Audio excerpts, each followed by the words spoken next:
Sunday. Good evening, everyone. Welcome to another episode of True Story Live. The second time that we've started earlier than normal.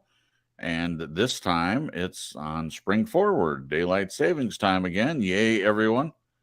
What's funny is usually it's such a taxing thing for me personally. I hate spring forward. Because you lose an hour. Love fall back because you get an extra hour, and I know it's all subjective, of course. But and last night, because of my new job, I've been going to bed earlier, and so we did the same thing last night. I forgot totally about the spring forward, so when I woke up, I looked at my phone, which changed automatically, and it was 9 o'clock, and I was like, "Oh, I slept in," comparatively speaking, because I've been getting up at like 6 in the morning. And then later, Jen said, "Oh, we need to fix the clock. It's spring forward." Like, what? I was like, I slept in later than I thought. Yeah. So didn't even bother us. So interesting. Anyway, I'm sure everyone wants to hear about our spring forward experiences. Not. Right? Life is so hard. Welcome everyone to the broadcast. Tonight is a time for everything. This one was written by our one and only Nez. Marisa did this one, and I'm very excited to hear it and to read it and to ask the questions and read the quotes. It's exciting. I love that we all get a chance to try our hand at the write-ups, and Glenn did a big series, and we just finished that, and then so now it's Marisa's turn, and I'm sure everyone will be delighted by what she has to say, and the rest of the panel answering the questions and the discussion that will ensue. So we'll get to that in just a couple of minutes, but first, as usual, we will say hello to the panel. I am Jason Cripps. For those listening for the first time, we welcome you to True Story Live. I'm the host of the broadcast, and of course, I have my panel with me, and I'm delighted to have each and every one of them. Tonight, we will start out by introducing our friend Glenn from Australia. Glenn, take a minute to say hello to everyone, if you would. Hello, everybody. I'm not sure how many's here, but how are they coping with the revised schedule? I've gone from midday to 10 a.m. in 2 weeks. An earlier start, plus your daylight saving, so... Yeah. I'll be 9 o'clock soon. No, hang on. Yeah, we're going forward. It's like merry-go-round, eh? It is. No, we're coming back for winter, so that's going to pull me back to 9 a.m. Right. Shortly. Yeah, we've almost got to get a calculator out to figure it out. I know, right? Yeah, so everything good. Thanks. You a morning person, Glenn? Yeah, very much so. Okay, cool. Good. All right. Back past 8 p.m. Thank you, Glenn. And also, let's hear from my amazing bride, Jennifer. Jennifer, take a minute, say hello to everyone. Hey, everyone. Good to be here. It's crazy because it's still light outside. Usually it's already dark when we start the show. I'm like, what's going on? Yep. It's kind of nice, actually. But yeah, got some good sleep last night. I'm still a little tired, but I'm ready to raring to go. Can't wait. Glad to be here, of course, always. All right. Thank you. Glad that you're here. And last but certainly not least, the writer of the write-up and the person that has the amazing channel, Nez Lover, Marisa. Marisa, take a minute to say hello to everyone, if you would. Hello to everyone. Anyone who shows up in the chat, anybody who catches the replay, thank you so much for taking the time to hang with us here on True Story Live. And if you'd take a moment to share it out on your social media, we'd certainly appreciate that. I'm doing great. Thank you so much. I hope you guys all had a great week. We had Screamin' Sicilian pizza for dinner with extra cheese, of course. Ooh. And it was fantastico. I will be posting a link at some point to share the stream that Miss Jen joined me last week in Nez Studios. I hope you'll check it out. Let's jump in and get hip deep in the write-up for this week. I finally get a turn. Yay! I'm so happy. Oh, God, I'm nervous. Here we go. All right, thank you. All right, Nez, real quick. You sound a tad bit muffled, just a smidge. Are y'all hearing that too, or is that just me? Yeah, a little bit. I mean, I can hear her, but it does sound a little muffled. I just wasn't sure if there was something different. Scoot a little closer to the phone. Does that help? A little bit. Okay. We can still hear you, though. I just Yeah, didn't know if there's something different. Okay, yeah, it's the old device. This time the gotcha. newer one wasn't charged up all the way. So. Gotcha. Okay. Gotcha. Cool. No problem. We'll get through it. All right. Well, normally I'd say, Jen, to take a minute to say hello to everyone in the chat, but right now we don't have anyone in the chat. It's just us. Woo! It's just us. That's okay. That's okay. We anticipate that people will come, for at least for us on in the West here in America, it is spring forward. So I'm sure a lot of people are reeling from the change of having to seemingly get up earlier and also the earlier start for us. So I'm sure there's people that aren't used to that. I thought the same thing about last week, but people showed up anyway. Well, there we go. Got a few people in there. Naughty Nikib. I don't know. Naughty Nikki. Hi, Nikki. There you go. All right. Well, welcome. We're glad that you're here. Thank you for saying hello. And we will say hello to anyone else that pops in the chat as they do. All right. Let's get started. Not want to waste any time. So, as I mentioned, a time for everything. Whatever we're going through, there is a reason for it. Tonight's song is Turn, Turn, Turn by the Byrds, and the link is in the description. It is our time here on Classroom Earth. This is our own true life story, unfolding before us with each new day.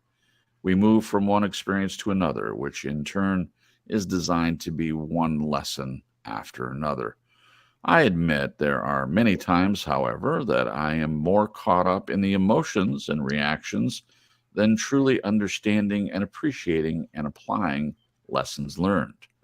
Asking God, anyone else who will listen, why and what if has taken up way too much of my time. Quote, to everything there is a season and a time to every purpose under heaven, end quote. A time to be born, a time to die, a time to plant, a time to pluck up that which is planted, a time to kill and a time to heal, a time to break down and a time to build up, a time to weep and a time to laugh, a time to mourn, a time to dance, a time to cast away stones, and a time to gather stones together, a time to embrace, a time to refrain from embracing, a time to get, a time to lose, a time to keep, a time to cast away, a time to rend, a time to sow, a time to keep silence, a time to speak, a time to love, a time to hate, a time of war, and a time of peace. Ecclesiastes 3, 1-8, KJV. Quote, the two most powerful warriors are patience and time. Leo Tolstoy, War and Peace.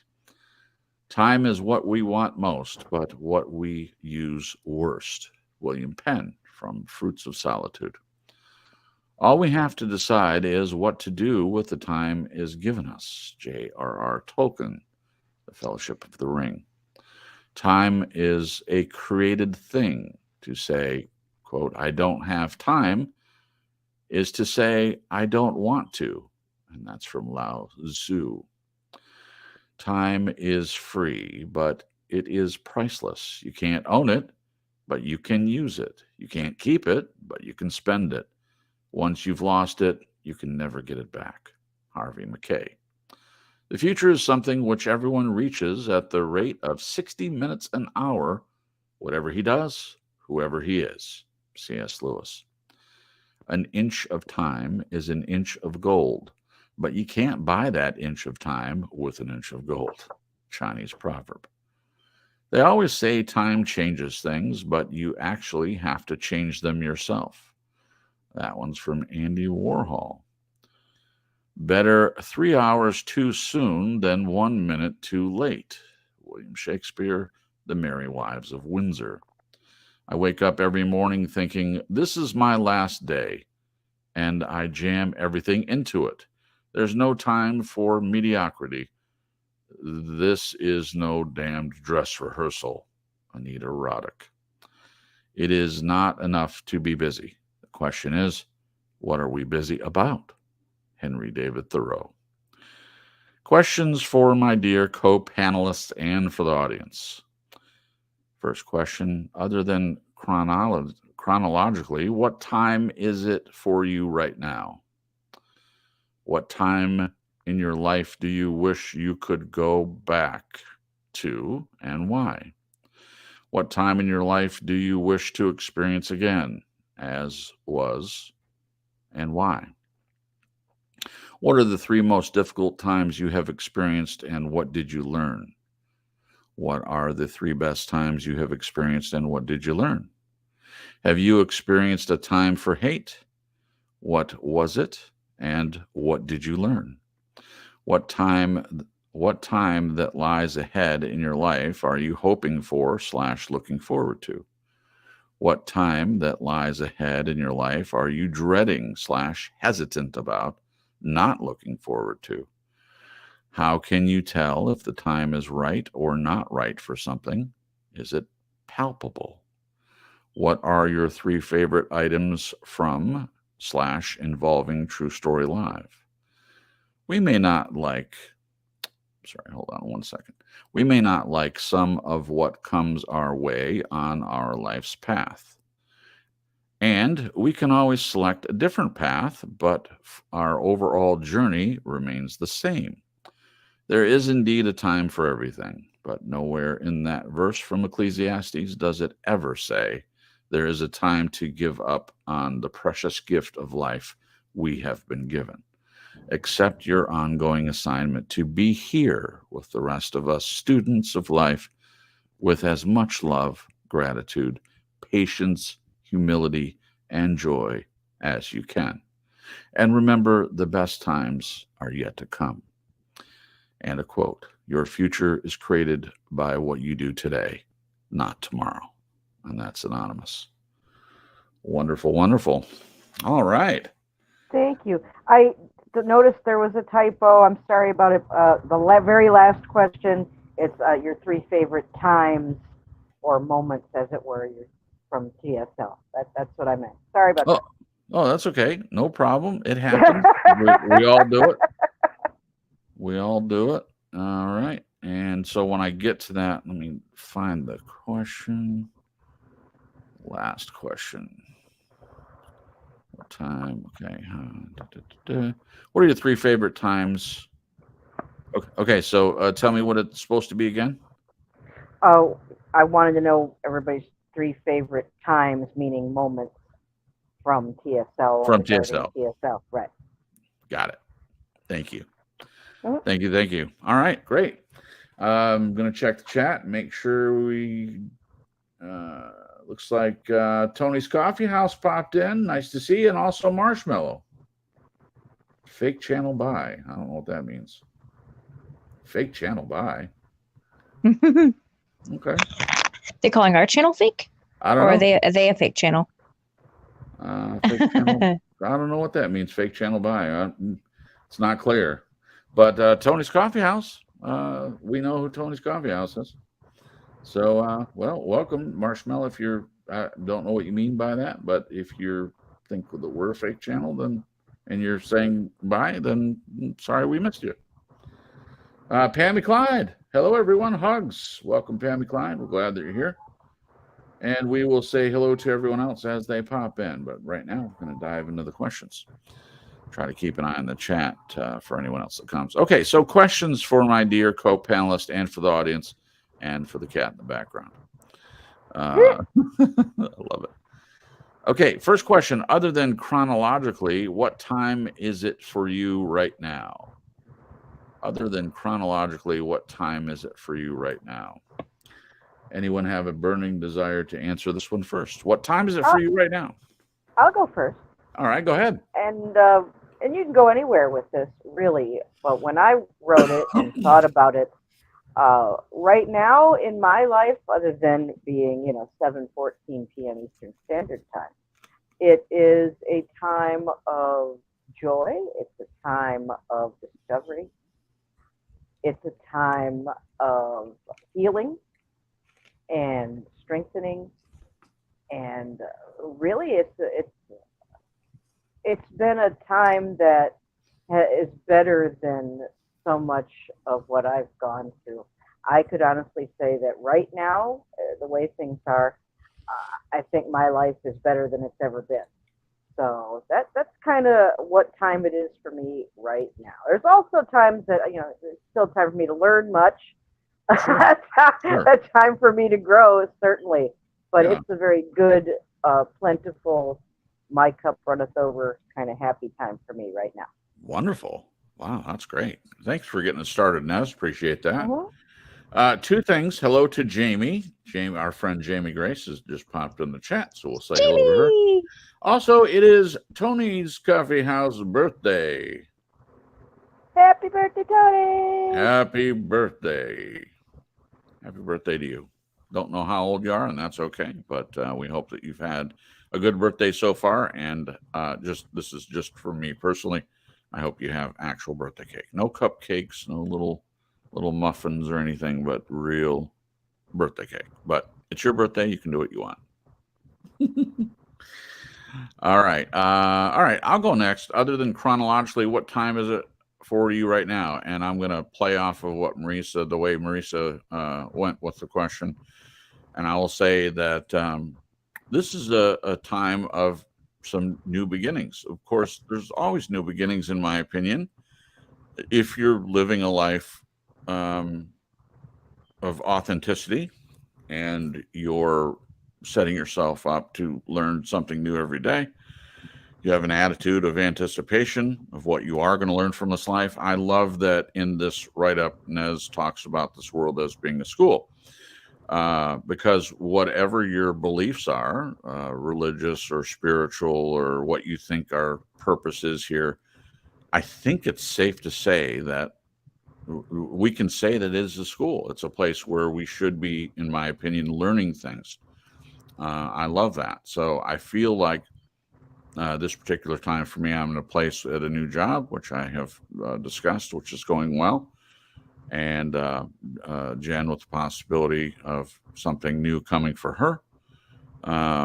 We'll talk about details publicly until, we have more information, but something possibly exciting happening for her, which is definitely a new beginning. And also just daily, there's in a dynamic relationship where there's love and there's acceptance and there's a lot of hope. It is just a time of new beginnings. I would also say that it's a time of old things passing away. I love the idea of in creation, fall, things die, and it has this. It could have this idea of, well, this is bleak. When you look at trees with no leaves on it in winter, and it's cold, it's a biting cold, and the wind's blowing, and there's snow or ice on the ground. A lot of people don't like that. I love it. I love the change of seasons, and I embrace that. So the death of one thing, at least in creation, and I think it's true for our lives too, that when something dies, there is going to be something new that grows out of it. And that's the way of the world. And I believe that there are a lot of implications to that with us humans too. The death of one thing can lead to the growth of something completely new. So that's the place I'm at. I'm kind of in awe of this idea. I like what Nez said, that she thinks this is one of the best times in her life, and I would agree with that. I would say that this is some of the best years of my life. A lot of that has to do with being with Jen, but it also has to do with me coming to a place of maturity and growth, where I'm trying to live in gratitude more than I ever have, and that has really helped to count my blessings, to focus more on that. As Glenn has tried to put across, and I have picked up what he's laying down, and I have agreed with that. I think it's better to look at what a person has and to celebrate that, rather than to look at what you don't have and to bemoan that or to grieve that. And I love it. I love waking up every day and not knowing what new thing is going to happen. And sure, there are things I would like to change about the world, but me personally, I'm excited. I'm excited to breathe in air every day and to live in hope and anticipation. So there's my answer for that. Hello, Rachel. Our friend Rachel is in the chat. Welcome, welcome, welcome. And Rachel says it's still 6 p.m. on the East Coast. What? How can that be? We're on the East Coast at 7:20. Well, she might be in a different time zone, I guess. Oh, okay. The dogs, Like, wait a minute. etc. said so. Oh, the dogs and cats said. Oh, there you go. They know their food time. They know their food time. Gotta read the rest, Jen. I sure do love skimming over things. I tell you. We all do it from time to time, right? Good grief. Also, Many on a Mission just popped in the chat. See, yeah, now it's a party. We have enough people to actually listen and have some conversations. That's good. Welcome, Many on a Mission, and welcome, Rachel. We're glad that you both are here. Thank you for showing up. Say hello to Tony's Coffee House in the chat, and our friend Jamie, and Pammy Clyde. So thank you guys for showing up. We appreciate each and every one of you. Thank you, thank you, thank you. All right, Jen, what do you think?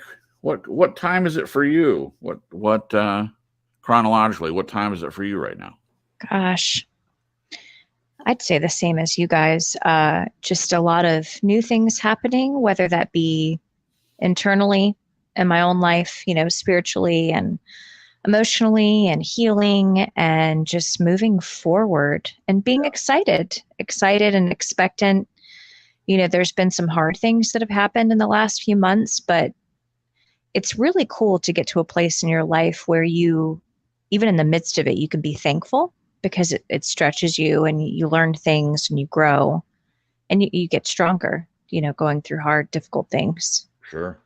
So just seems like life is a celebration of all the things that come onto our plate that teach us things, good and bad. Yeah. It's really wonderful. Yeah, I'd agree. Thank you, Jen. Yeah. While you guys continue, I'm just going to grab a drink real quick, so I'll just mute. Sure. Okay. Glenn, what time is it for you right now? Other than you're up even earlier because of our time change. Yeah. Cock-a-doodle-doo, Glenn. Time somewhere between needing to do a lot of housework as soon as this finishes and feeling like asleep. Okay. How's that sound? That sounds good. It's pretty mundane, let me tell you. Oh, wow. There you go. We have to get through it. Yeah. Yeah. Well, thank you for getting up earlier, time change and all. And no, I'm not getting up earlier. I'm up early anyway. You know what I mean? Like starting earlier and all of that. No, not that you have to get up earlier. Just, I could have said it differently. We just make adjustments as required. Yeah. Well, I appreciate it. Pretty easy. I mean, you could say, it doesn't work for me if you wanted to. You have your own autonomy and stuff. So I'm grateful that you're willing to do it. So there you go. All right. Got that one answered. And so the next question is, what time in your life do you wish you could go back to and why? I'll go first on this one. I've thought a lot about this. And in the past, I had this kind of fun thing that I used to do in my mind. What if there were time travel? What if you could go back? What would you do? And there was, for a long time, I would go back and change mistakes that I made that I feel like cost a lot of consequences because of my own poor decisions. And then there were other things that it wasn't a poor decision necessarily that I made, but it was circumstances that I could have avoided if I knew what was going to happen. So hindsight is always 20/20. So like, for instance, when I decided to go back to school, I would still go back to school. I just would have gone sooner so that when I graduated, it wasn't a recession that right as soon as I get my diploma, it's pretty much, no job. it was difficult, to be excited about the future and think that, oh, I've finally done this thing that's going to make me a part of the working world, and it's easier to get a job, and I've got my whole life ahead of me. And then to realize that the United States is in a recession back in 2008, which lasted pretty much until 2011. But I feel differently about this. So if I could go back in my life, I guess the only thing I would do would be to go back and meet Jen sooner. That's it. I wouldn't go back and change anything that I did, because I believe that the consequences that I've gone through have made me who I am. I like who I am, and I wouldn't be this person any other way. I am a byproduct of everything I have done, good and bad, and everything that has happened to me, good and bad. And if you like who you are as a person, why would you go back and mess with that? But, this is all theoretical, of course. And even if I went back in time and met Jen earlier, there's no way to say that it would work like it has now. I think our relationship is based on who we have become as people. So maybe if I would have gone back to the early 90s and met Jen, she wouldn't have liked me. or maybe I wouldn't have liked her back then. I don't know. I doubt it, but you understand what I'm saying. I mean, we both have met later in life, but it is because of the experiences that we've had that we are the people that we are. That's my opinion. And so it has worked out wonderfully. Why mess with that? So I think it would be cool if there was time travel. Part of me thinks maybe there is somewhere the possibility of time travel, but that's just a fun science fiction theory that I have. So if I had the opportunity, if someone came up to me and said, here's a time machine, go back to any time you want, would I do that? Maybe not. I'm happy with the way things have turned out, and I wouldn't want to mess with anything. I wouldn't want to do anything that would mess up not only my timeline, but a timeline for anyone else. In theoretical time travel, they have this idea of not messing with the past because catastrophic things can happen. The butterfly effect. I wouldn't want to play games with that idea. But it's a fun question. I love it. I love the idea of thinking about going back. So in the question, Nez says, what time of your life? I would go back to the 90s and try to meet Jen sooner. And why? Because I would like more time with her. That's all. It's pretty straightforward. We may have a lot more time. We could both live into our 90s together, and there'd be a lot of time together, and I would love that. I don't know. I mean, it's an unknown quantity. We don't know how long we're going to live. I just know that I love spending time with her, and I would just like more of that. That's all. So that's my answer to that question. Anyone would like to go next? Me. Go ahead, Jen.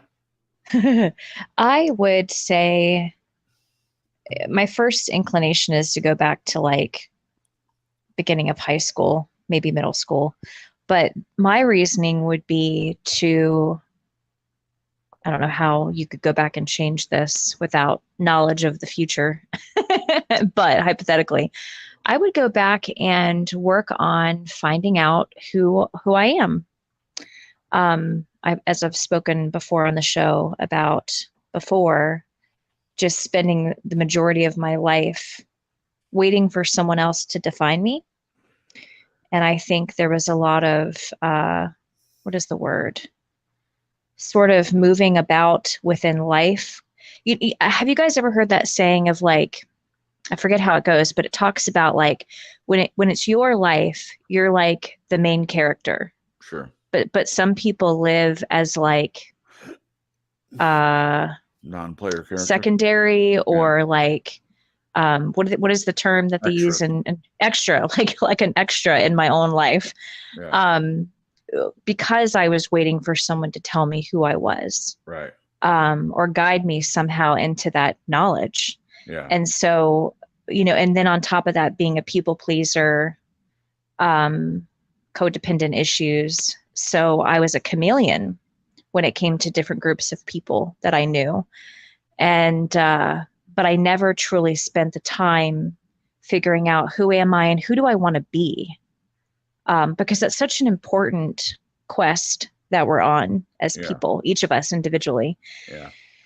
And it's kind of strange to be in your late 30s, early 40s and being posed with that question. You finally feel free because it's been sort of dictated to you for a long time. Sure. To where you're like, okay, I get to define myself. And it is kind of scary. I remember when I moved here to South Carolina, I felt like I was on a boat adrift in the ocean with nothing around me and nothing, no anchor, no dock to tie to. It was very weird. Yeah. But at the same time, exhilarating. It was scary, but exciting at the same time. Sure. So the last 4 years, I've definitely, maybe 3.5, I've definitely been like on this journey of figuring out who I am in God, who I am within myself, who do I want to be, what's important to me. Yeah. Even apologetics, like finding out what my faith is, what does that mean? Yeah. All kinds of things, because it's sort of been dictated to me through different people in my life. Sure. So yeah, I would definitely go back and find out the answers to those questions a lot earlier. Yeah. That would be my answer. That's a good answer. Thank you, Jen. That makes sense. Yeah. Say hello to our friend Annette Sandrock. We're glad that you're here, Annette. Annette! Yeah, there you go. There you go. Thanks for taking time out of your Spring Forward Sunday to spend with us. Thank you. All right, let's hear from Glenn. Glenn, what time in your life do you wish you could go back to and why, if that's even anything that you would want? No, I wouldn't wish it.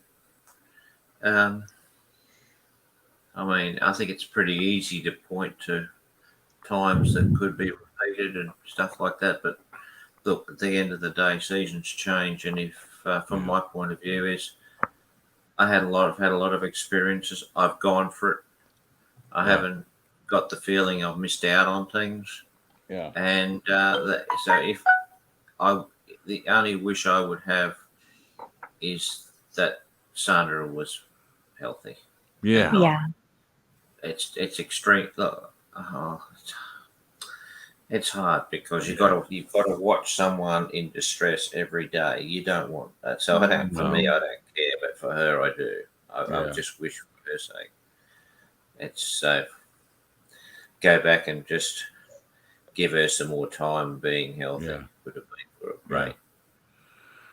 But it is what it is, and you got to deal with it. Yeah. Yeah.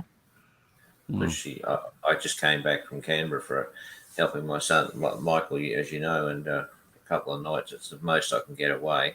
Yeah. And Sandra's just exhausted. She's just had it, and she just saying, "I just can't do this without help," all the time, basically. So it makes it difficult. It is, and it makes you much more aware of just how fortunate we are compared with other people, because there's people way worse off. Yeah, that's true. Maybe I wish that they could go back and be well too. Yeah. Yeah. Yeah, that's where that gratitude comes in, because there are people that have it way worse than a lot of us. So thank you. Thank you, Glenn. I appreciate that. All right. Nez, what time in your life do you wish you could go back to and why, if that's even something you would like? Well, given what Glenn had said about, everything just it is what it is, and you take it as it comes and you move on and move forward, and you don't really want to go back. You certainly don't want to go back, because God knows what that would do. Like you mentioned, the butterfly effect. But barring that, if that wasn't a worry, if I could just go back and change something without it affecting everything else, I think of things like not getting married. That's been something that I just should have never done. And not at that time, not to that person, just everything. If I could just erase that, if I could, I would in a second. I mean, nothing wrong with him personally. He's a nice guy. It was just not the right time. And we'll talk about that a little bit later. And if I could just make that go away, I would, but I can't. Yeah. I understand. Thank But you. I'm still glad I went through it, though. I've gotten the gist of the experience and certainly learned a lot of lessons from it. But Sure. yeah, if I could just wipe that one away, I would. Okay. Well, it's your answer. You can answer any way you want. So there you go. Not only is it your answer, but it's your question. So you asked the question, you answered the question, and you answered it the way you would answer it. That's great. All right. Thank you, guys. And yeah, by the way, anyone in the chat that wants to answer these questions, please do. We would love to read your answers on the air. So just keep that in mind that we are looking at the chat. So if you care to answer, please do. All right. Next one. What time in your life do you wish to experience again, and why? As it was, I think is what that means, right? What time in your life do you wish to experience again as it was, and why? Okay, I went first last time, so let's ask Jen first on this one. Sweet. Gosh, you know what? Meeting you and Glenn, I that whole the whole experience, that would be really, really cool to relive because I just had nobody really in my life to talk to. Right. I felt like my entire life I've been surrounded by people that just didn't like talking about deep things, about life, about its challenges, about the beauty in it. I've always just really had God and myself to talk to. Now, I didn't walk around like talking to myself, but I thought a lot. You know, if there was a graph like showing actual talking versus like thoughts and wondering and pondering, gosh, that latter side would be just lit up like a Christmas tree versus, the other part, outward talking. So not only was that experience very freeing in the sense where my journey with the two of you, and especially Glenn, and the questions that he asked me, to help me realize the abuse I was in. Yeah. But even the conversations that we had, it was like I finally met my people. And it was such I had sleep issues before due to abuse. And so, but then it morphed. It just was like it was a bright spot. It was like this light, whereas the majority of my life up until that point was very dark. And there were bright spots, that happened in my life. But when it comes to relationally and talking with people and getting to know them and being seen and heard and known, it just was so incredibly impactful. Yeah. There's many times that I'll go back in my memory and think on the conversations that we had and how excited I was. I was so excited. I just felt alive. Yeah. And I think a big part of that was the marriage I was in. I was around my ex all the time. Like, we worked together. We had a business together. So I, every day, pretty much, I was hardly alone. And then when I was with this person, they pretty much ignored me like I was a non-person. And anytime I tried to have deep conversations with him, it would turn into a fight. It was like he would be mad at me for trying to dig and just have even not like super deep, but I waters every once in a while to see if we have discussion about life and nature went well. I learned over time slowly to just shut up, which is good. Hey, Jen. I think Jen, sorry to interrupt, but the phone's doing something weird where it's going in and out. It's kind of robot-y a little bit. I don't know if the internet thing that you sometimes switch it and it's always better, so I'm not sure what it is. Can you hear me okay now? Yeah, you're fine now, and what you were saying is important. I just wanted to... Yeah. Oh, thank you. I appreciate the heads up. I'm holding it sometimes when I put your phone down on the bed, the Wi-Fi goes weird.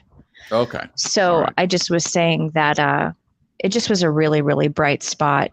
I can't describe it. In my head, I can picture it. I should probably do an art piece on it, but it was so incredibly impactful that, being in the dark place that I was in, and then finally meeting two people that loved discussing things and asking questions and listening and sharing. And it just was huge. It was very huge. Wow. If I could relive that over, that would be fantastic, because it was just such an incredible delight. Yeah. What a great answer. Thanks, guys. I wasn't going to go next, but I have to, because I hate to steal this from Jen, but wow, when she started talking about it, I was just like, yes. On my end, meeting Jen for the first time, and the way I saw her was someone that was just like a sponge and this huge light. Now, I know that may not be the way she saw herself at the time, but I just saw through all the struggle and all of that. I just the way I saw her was interesting. I would say that I saw who she was now back then. Believe it or not, I saw, I mean, I was able to see her. That's it. And our conversations, and the ones including Glenn and her coming on TSL in the first place, and the newness of our relationship just was exciting. I mean, we just talked all the time, and she was a good listener, and she was funny, and she made me laugh, which I very much needed at the time, coming out of a long period of time before that of grieving, and then being in this place with my mom having died, and taking care of my grandma, which was very difficult in many ways. So it was definitely a bright spot for me as well. And it just was amazing. It's the only way I know how to describe it. A lot of people would like to go back in the newness of relationship, and it's not so much that because it's new every day. We're both growing and changing, so it's always new. So it's not the newness of it that makes me want to go back, but to experience again how all of that felt. I think you nailed it, and I have to steal it from you, or at least agree that that's true for me too, to that period of time. And also the parts that involved Glenn, the three of us talking and chat, and it was just exciting to see Glenn ask questions and to wait to see how Jen would answer some of the questions that he was asking, and even to see him ask the same question again, which to see someone else go through that, where I answered the question, Glenn, nope, he was asked the question again. No, he didn't get the answer. Yeah, he didn't feel like he got the answer that was authentic in his mind. And so it was interesting to see that from the outside, not being the one in the hot seat being asked the questions, but to see someone else go through it. And she never seemed to be irritated by it either, which was entertaining. Nope, I was delighted. You were delighted. Well, you explained why, because you were in a place where not only did no one answer your questions, but they seemed to be irritated by them. You just digging deep, and I can only imagine what that was like. For a person with your brain and for your curiosity to have it be stunted like that, to have someone just get irritated when you try to dig deeper, fortunately that's done for you. Like I love your questions, and I love that you think deeply, and it's I love that part of you. But yeah, that'd be the time. That'd be the time that I would like to experience again. There's nothing bad about it. Not a single moment of it was negative, in my opinion. Even taking care of Graham at the time and having that be kind of the backdrop of that period of time, it just was all. It was good, and also, the healing that happened out of it, and it just was great. So that's my answer. Let's go to Glenn next. Glenn, what time in your life do you wish to experience again as it was, and why? Well, first, I do commend Jen, because I absolutely sledgehammered her. Yeah. No, not you. Oh. And I look, it's so funny, actually. It made me smile. Like when Jen would say something, and I just sort of stop the conversation and say, "Did you just listen to yourself? Yeah. think about what you just said." And I'd be like, "What?" Jen, What? a constant sort of series of internal revelations were occurring. So, Yeah. Boy, but she's very exhausting. Oh, grips. That's me. Okay, now the question. Look, Yeah. I'm going to be a wet blanket on some of these, but Okay. I don't really wish to experience what I've experienced before again. I'd rather be thinking, what am I going to experience today? And I knew it. Forward. Well, because there's still so much left. Why do I need to reflect on that? There's been some great things back there, but gee, so much more to think about that may come. And once again, we're all different ages now. And so, look, there's a whole lot of stuff, but I'm more like even Sandra. I said, well, what's the, how are you feeling? She said, oh, gee, the last thing I want to do is give up on life. I thought, well, geez, if she can have that attitude, I better listen to her, because if she can say it with what she deals with, my goodness. Right. I better not be a whinger. Right. Well, yes, I don't wish to do it again. Okay. Well, you can ask a question, sure. Yeah, I anticipated that you would answer that. So you know what question I'm going to ask, right? No. So what about the time with Linda? What about re-experiencing that? I mean, I'm just curious, because if you had the opportunity to go back and experience that part, I mean, I understand your reasons why you wouldn't want to do it. It just popped into my head, the time with my mom. I think those moments that have been experienced are just so special in that moment. The thought of going back and sort of, even with the thought of recreating something that is beautiful and not letting sleeping dogs lie, to me is just sort of a bit of a waste. I would hate to think I was diminishing something like that by going back and doing it again. I get it. So I get that too.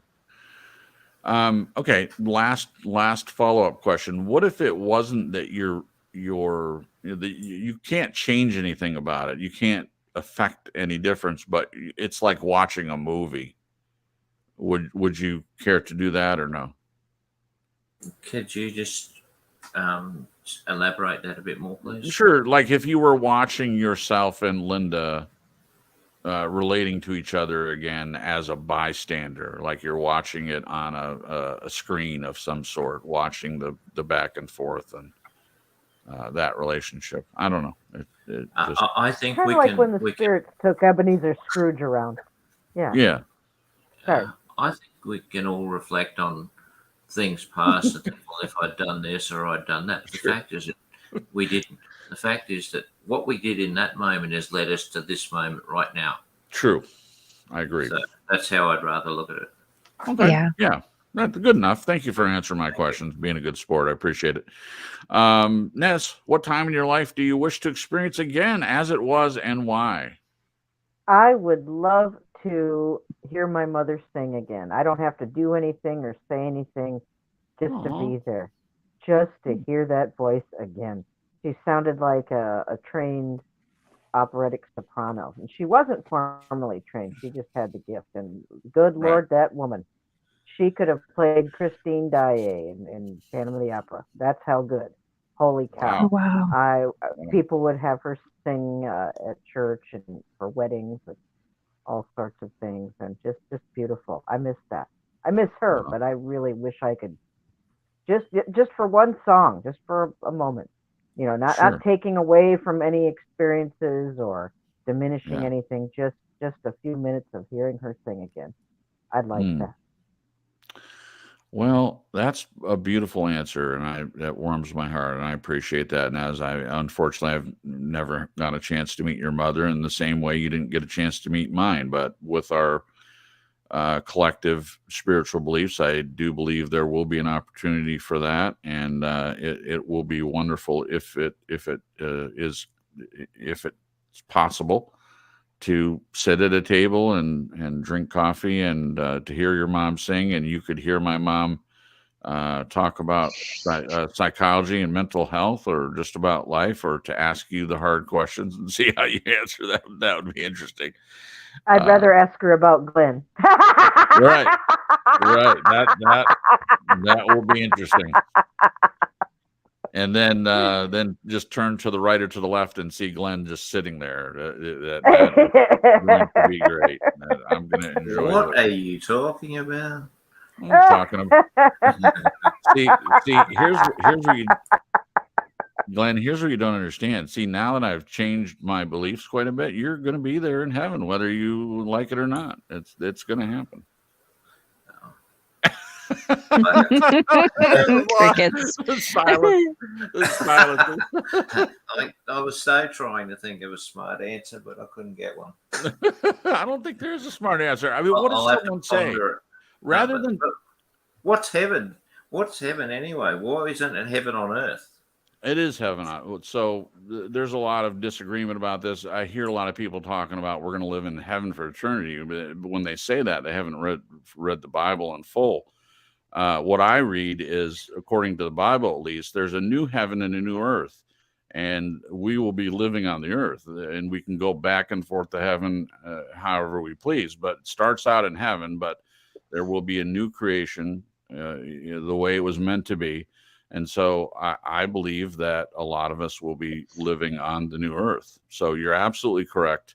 The city will be open all the time, and all the gates will be open. We'll be able to go back and forth. I know none of this means anything to you, Glenn, because you don't believe in any. I get it. But biblically speaking, that's the best way I know how to say that. Biblically speaking, a lot of people get the wrong idea. They think that they'll be living in heaven, and I disagree with that. It's neither here nor there, but you're absolutely right. Yeah, it's a recreation of the earth in the way it was meant to be, according to Scripture. So, yeah, exciting times. What a great question. Everyone had a chance to answer that one, I think. Yes, sir. Okay. Let me check the chat, see if anyone. Naughty Nikki says, I'm very happy I stumbled upon this. Thanks, Ned, for sharing. Yeah, you're welcome, Nikki. I'm glad that you are enjoying it, and you're always welcome to be part of the True Story Live family. Thank you. And I don't know if I haven't checked the chat yet, but we really would love to hear some of y'all's answers to some of these questions, or all of them, if you're willing to share. Yeah, thank you, Jen. Anyone that wants to answer any of these questions, please do, and we'll read them. I mean, unless you don't want that, we'll read them on air. All right, next question. What are the 3 most difficult times you have experienced, and what did you learn? What are the 3 most difficult times you've experienced, and what do you learn? We'll ask Glenn first this time. 3 most difficult times you've experienced, and what did you learn from them, Glenn? 3 most difficult times. Health issues, near death, separation from my kids during a difficult marital situation, and probably your mum dying. Yeah. You must say I am consistent.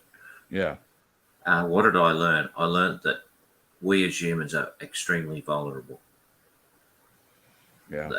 That we really are, at full exposure to life's experiences, and what you learn to deal with it. You've got to get how to get past it. It's a teaching experience. You teach yourself, and you listen to others too to help you. Yep. I can't hear you. Yeah, absolutely. Oh, okay. I just couldn't hear you. That was no. Sorry. I was answering someone in the chat. My apologies. Burnt Flowers Fallen hopped in the chat, and they said Cripps's voice sounds like John Goodman. LOL. Sorry sorry, had to say it. No need to be sorry. That's not the first time I've heard that. It's quite all right. And welcome, Burnt Flowers Fallen. We're glad that you're here. I hope you enjoy the broadcast, and please make yourself at home. I will explain why your mum dying had such a what's the word I'm looking for? Devastating. Sure, please do. Effect. Because of the things that I had been told, and realised that sometimes when people have an opportunity for life, they doubt themselves so much that it is just such a barrier to being able to express yourself in the ways that you might wish to, and it's extremely hurtful to. I'm not saying that's how she sees it. I'm saying how I see it is someone who had so much to offer has just closeted herself away from a really marvelous possibility for more life. Yeah. That's the politest way I can put it, I think. Yeah. No, that makes sense. Yeah. So thank you. Thank you, Glenn. I appreciate that. I know you're consistent, but I love hearing you talk about my mom. I really do, because it is something that we share. Obviously we're in different places, as I'm her son and you were in a relationship with her. But she never totally leaves my mind. In fact, this past March 3rd is the anniversary of her death. She died in 2017. And I don't always put it on Facebook or announce, it's the anniversary of her death or anything, because I feel like in my belief system she's not in pain either way. However you look at it, if you believe there's nothing after this, then she's not in pain. And I don't believe in eternal hell. And even if I did, she wouldn't be there based on her beliefs. So I believe that she is just fine.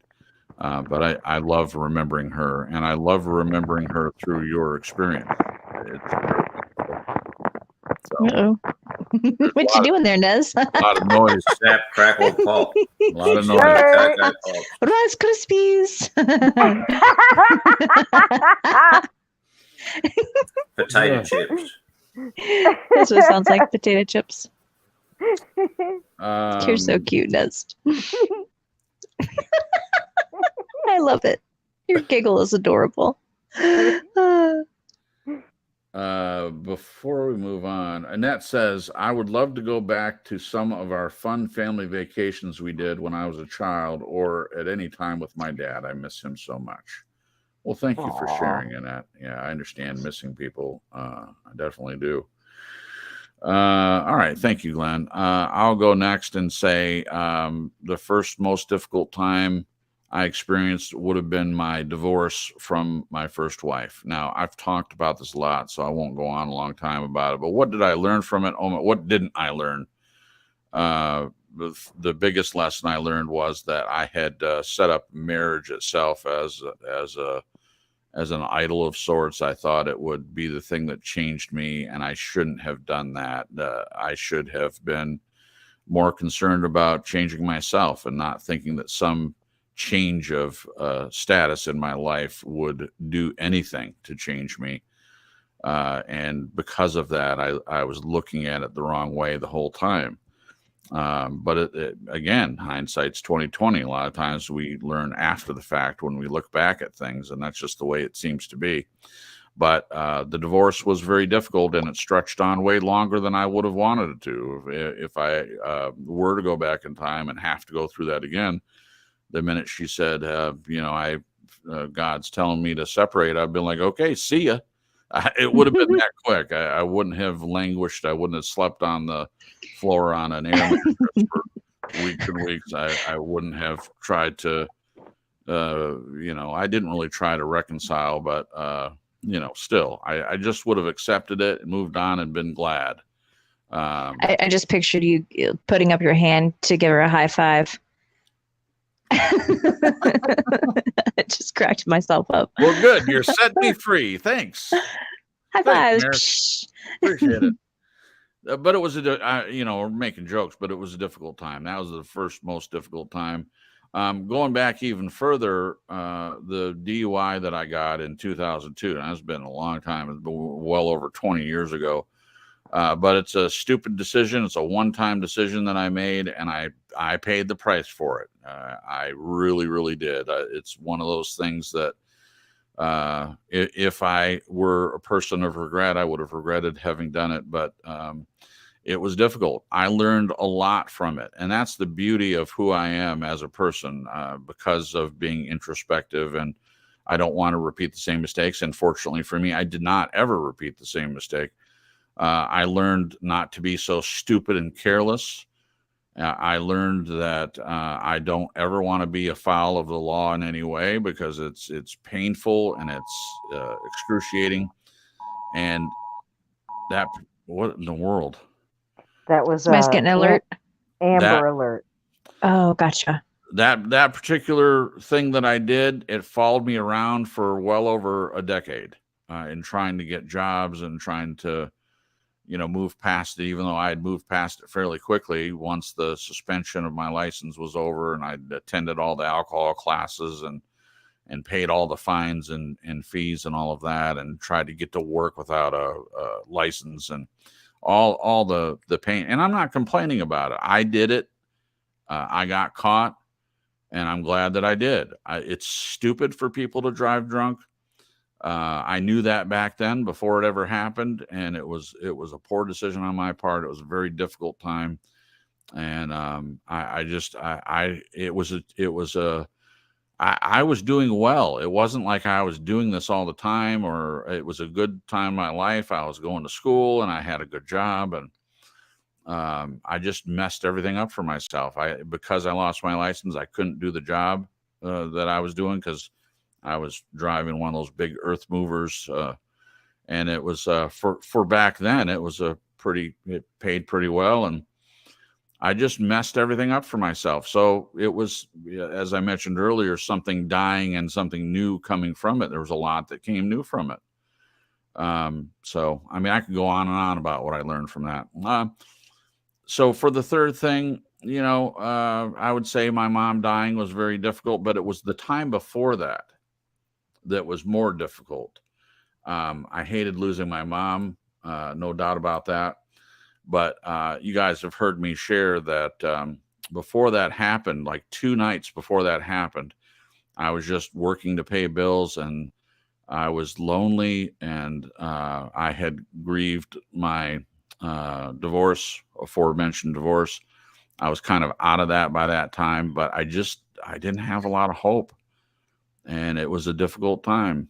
And I learned from that we should never look at what we're experiencing and allow it to swallow us whole like I did. And we shouldn't just look at what we're experiencing in the moment and not carry hope with us that something good is going to come of it. Again, this is hindsight. At the time, I didn't know what was coming. I certainly didn't know my mom was going to die. I didn't know I was going to be taking care of my grandma. And I didn't know what was going to come out of that in meeting Jen and having a relationship with Glenn and starting TSL. None of that existed at the time. So I learned a lot about myself, about life, and God forbid something horrible would happen again, but I just feel like I would handle it differently than I did back then. So yeah, that's my answer. Let's hear from Nez. Nez, what are the 3 most difficult times you've experienced, and what did you learn? Well, I don't know if I can there's many difficult times, but just 3 that come to mind would be when I was abducted and raped at gunpoint. What? And then another one would be when I got married. And I know it sounds kind of weird to put those things in the same category, but no, that's all right.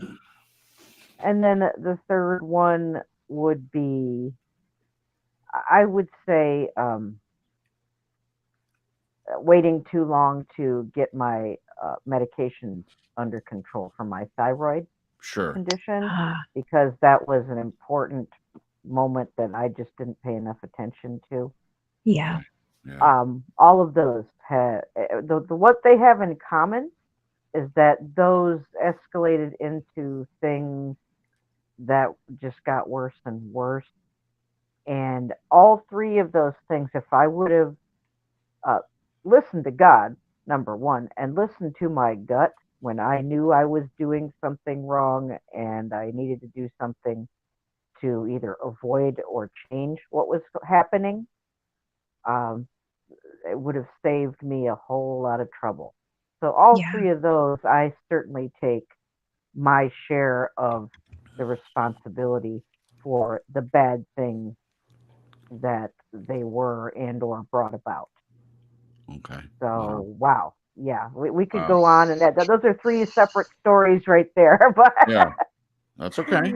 but yeah, they're at the top of the list. So Sure. Okay. but Now, I learned to listen to my gut and to listen to God is what I yeah. learned from all of those. Wow. Absolutely. Nez, I didn't know that had happened to you. That's horrifying. I'm so sorry. Well, it was awful, but I survived, and here I am, and I'm happy to Yeah. talk to anybody else who's been in a similar situation. Wow. Whew. Wow. Well, thank you for being transparent, and I won't make you relive any of that. But yeah, I didn't know that either. I'd heard it seems like you'd said something briefly about that on a broadcast, but I didn't. I'd like to deal with that on another show for another write-up at some point, if that's okay with you guys. Of course, it's okay. Thank you, Nez. Thank I you. appreciate that. Jen, last up. What are three most difficult times you've experienced, and what did you learn? 3. Okay, so one I was thinking of would be I'm trying to figure out how to word this because it didn't happen, but I wish it had. So it's a little bit cockeyed. Staying home after high school, I think, really was a bad decision. Sure. I didn't realize, just with my lack of knowledge regarding like emotional health and different types of psychology stuff, I just wasn't really taught a lot of things. And I think a lot of people go through this actually, where I didn't realize I was like enmeshed with my family and my Right. parents. And so if you look at it this way, I was looking to my parents to define me, and they continued not to. Right. But I continued to look to them, and I was waiting for it. I was like, is it going to happen today, tomorrow? And I, at the time, I didn't know that I was doing it. I was doing it kind of subconsciously. So then Right. I thought, okay, here I am on the other side of high school. Now it's all about finding a boyfriend or finding my future husband. Right. And like you had said, I didn't recognize this at the time either, but I definitely had marriage as an idol as well. Yeah. I thought marriage would fix everything for some weird reason. And probably because I grew up on Disney. And so there was like this fantastical kind of idea that getting married and having babies, it just makes everything wonderful. I didn't know all the ins and outs and the intricacies of all of it. I just didn't. So I do think my head was in the clouds a little bit, but no one came along and explained to me anything different,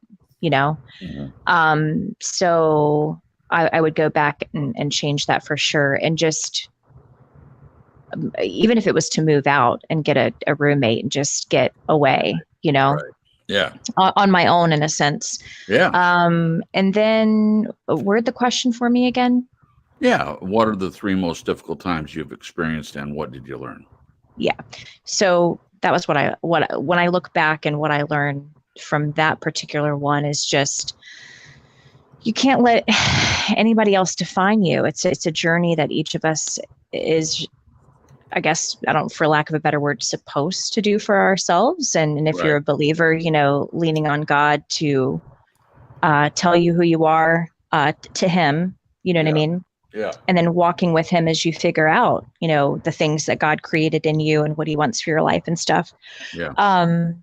The next one would be getting married. Yeah. There was so much I just didn't know. And I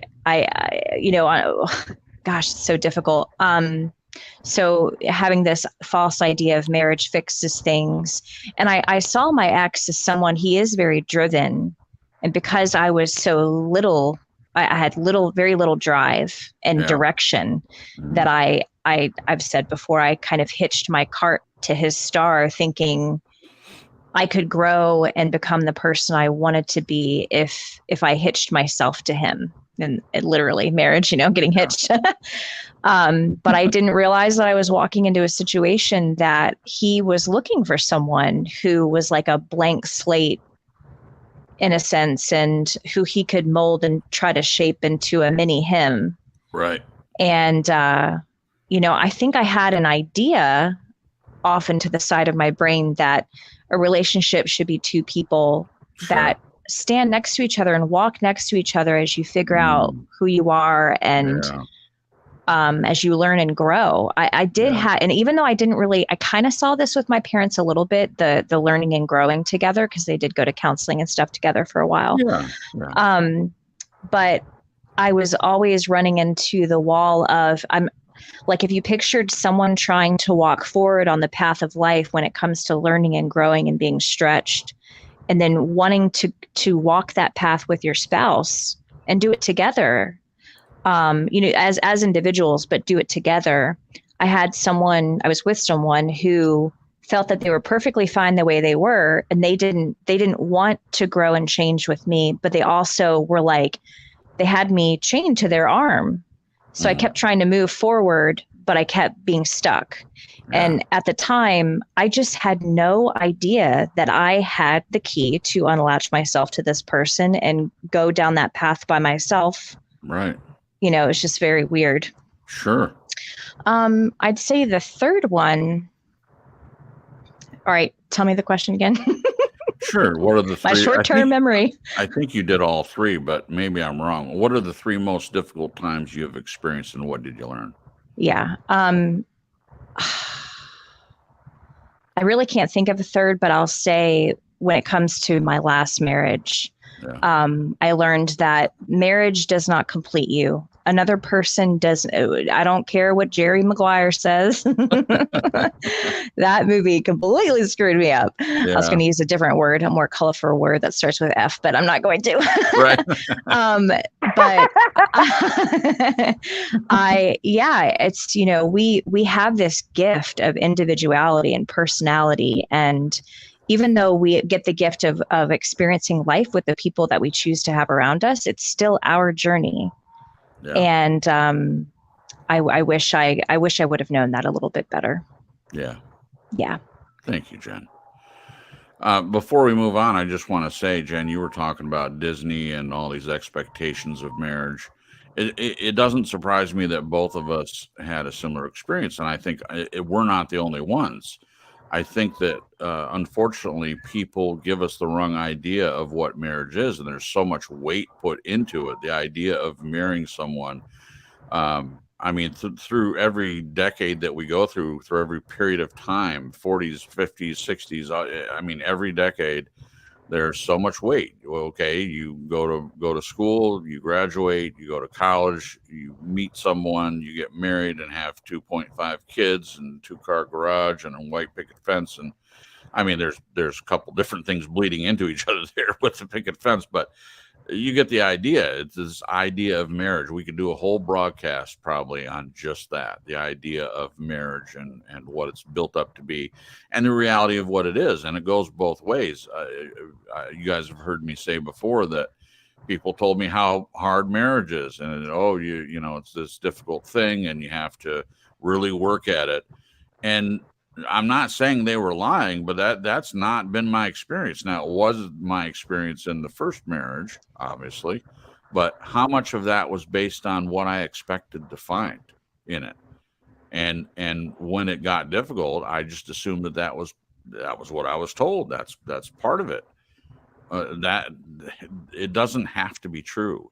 I believe that you can, if you're with the right person, and if they're open and authentic and they have a desire to grow and change, I don't believe marriage has to be difficult. And if we're blessed to have kids, I'm not going to tell them, I'm not going to set them up for some experience in life that I had and tell them it's going to be the same thing for them. I would want them to make their own determination about what life is going to be for them, make their own decisions, to have autonomy themselves, to be open and authentic themselves, and let them find out for themselves what life is to them, and not set up all these preconceived notions of what it is. Sure, there would be things I would want to prepare them for in the world from my perspective of what it is, and learn from my good choices and my poor choices if I could. But I just think that they set people up for this idea in marriage, both with Disney and the way it's represented in the world, and even in ministry, to tie it into a lot of the topics we've talked about within Christianity. The idea that it's supposed to be that the man is the head and the woman is just subservient to him, and they ignore other verses in Scripture. That's a whole nother topic. I get it. But it's just all over the place with the idea of marriage. So excuse my little short-term rant there on that, but who knows? We might have to do a broadcast on marriage. And I'm glad that you mentioned it, Jen, because I agree with you completely. We both had a similar experience in that way. Glenn says, begs the question, why is marriage so easy for some and huge chore for others? That's the thing. We might have to do a whole broadcast on it, because I have a lot of opinions on that. Why is it so easy for some and huge chore for others? I think a lot of it is what we're told it's going to be. That's the short answer, and our own perspective on what it should be for us. I just know that my marriage with Jen is based on how the relationship is.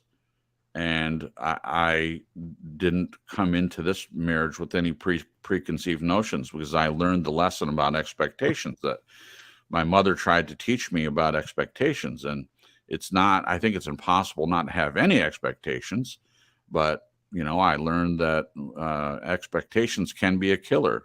If you talk about your expectations with the person you're with, if there are any, then it's not a surprise. It's not some hidden thing, and it makes it much more manageable. I think that people have these ideas of what marriage should be, and when it doesn't match up, it's difficult. It's hard yards. That's my short-term answer for that. But yeah, that's a great topic. I like that one. Did everyone answer that? I think everyone answered that last one. Okay. Next one. What are the 3 best times you've experienced, and what did you learn? So the first one, we did difficult times, and now we're saying the best times. Let's hear from Glenn first on this one. What are the 3 best times you've experienced, and what did you learn, Glenn? Impossible question to answer. That Thank you so much. I mean, that's impossible. What did I learn? I learned that life is fun. Life is fun. That's it. What can you say to that? I mean, really, that's like trying to pluck a needle out of 40 haystacks. See, there's that love. That says a lot about your perception and your perspective on life. It really does.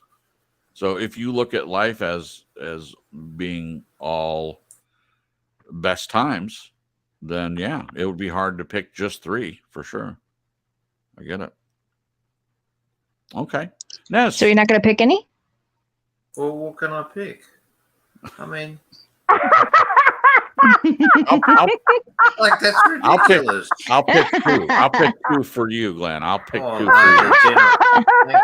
Thanks for your generosity. Yeah. Okay, here they are. Meeting my mom and having a relationship with her, and then meeting Sandra and having a relationship with her. Those you go, Glenn. Was that so hard? Damn it. Yeah, but it's so easy. I can do it. I can't say the same thing on 20 shows. Only 10. So it's not meeting the person; it's the experience. Each little experience with them is fantastic in itself. See, that's the difficulty, because Man, crikeys. You whinger. Yeah, I'm not. Well, okay. I've got to keep some things to myself.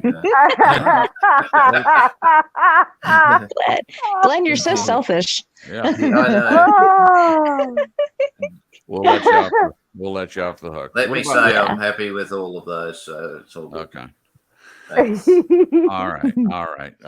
Jen, you're up next then. What are the three best? If you can pick one out of the big haystack of 40 possible good times. If you can Only 40? possibly I've had pick way more than three. 40. Three best times you've experienced, and what did you learn? Okay. Gosh, that is a tough question.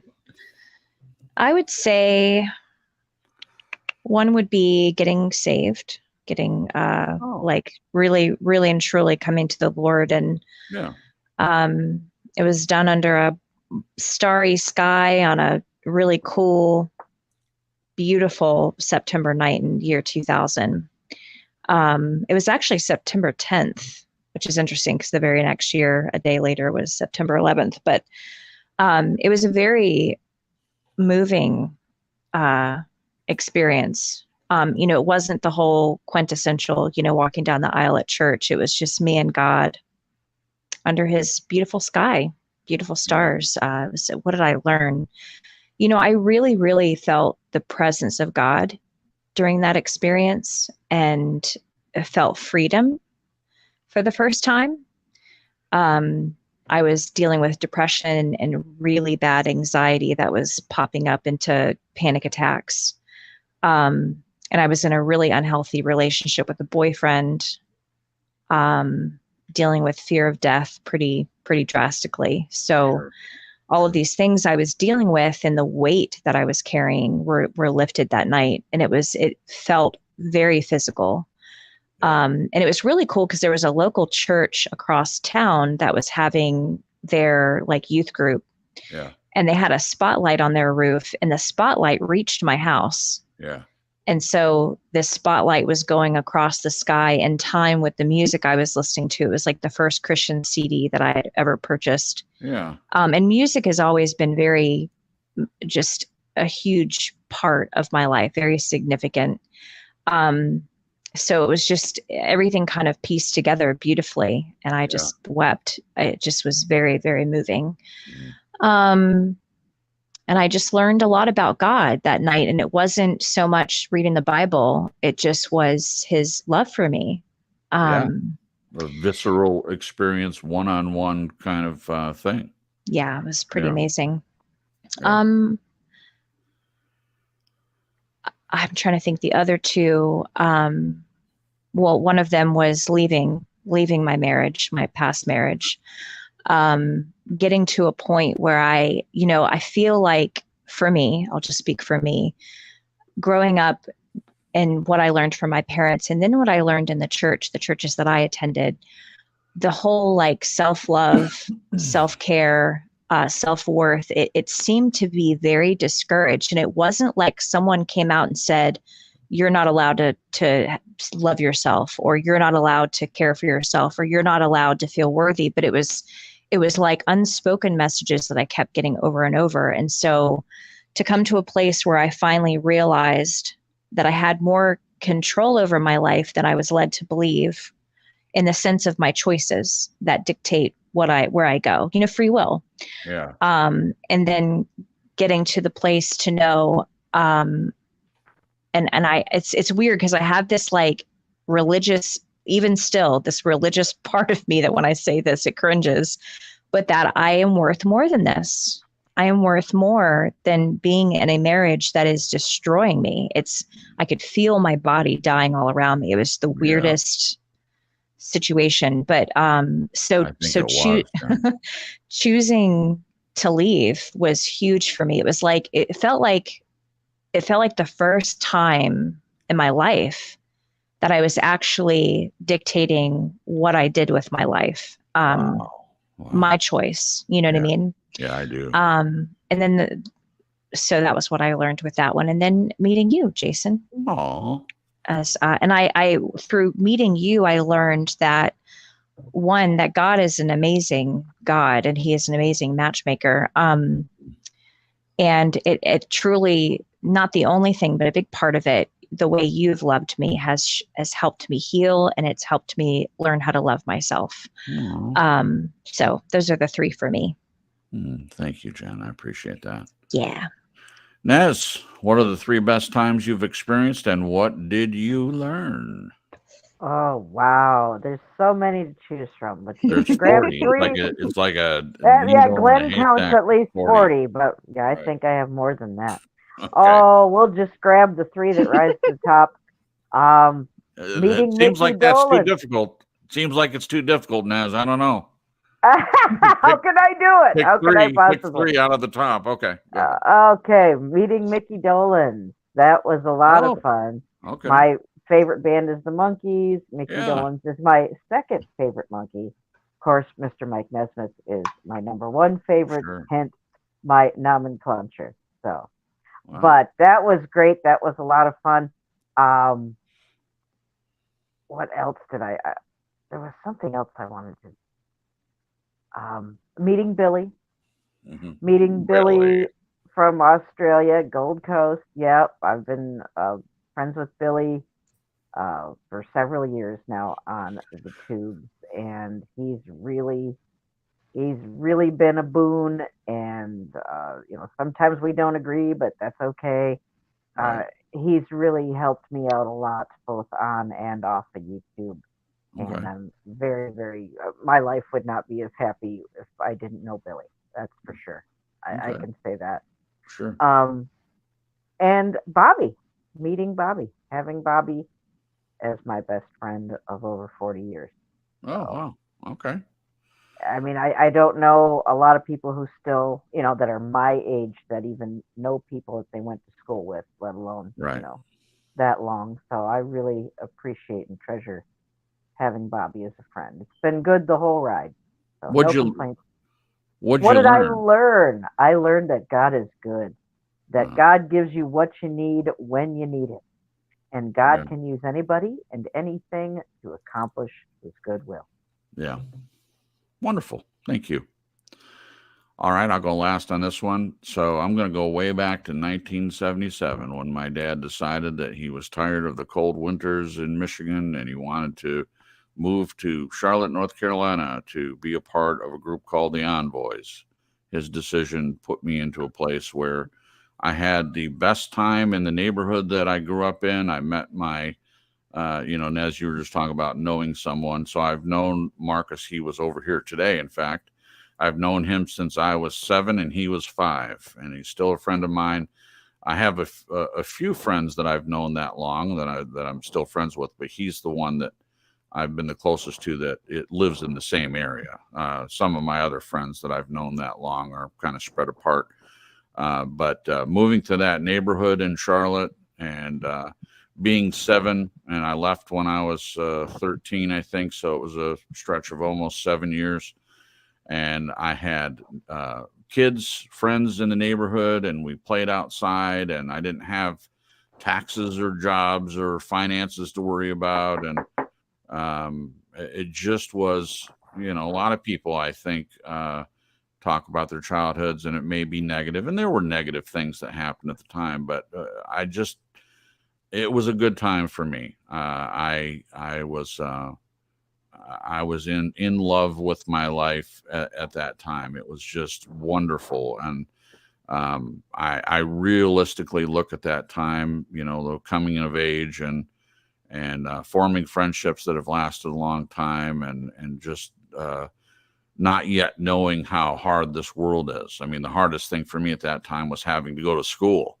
I didn't know how good I had it. Summers off, they seemed to go by so fast, but I just enjoyed every minute of it. And I was curious, and the world hadn't crushed.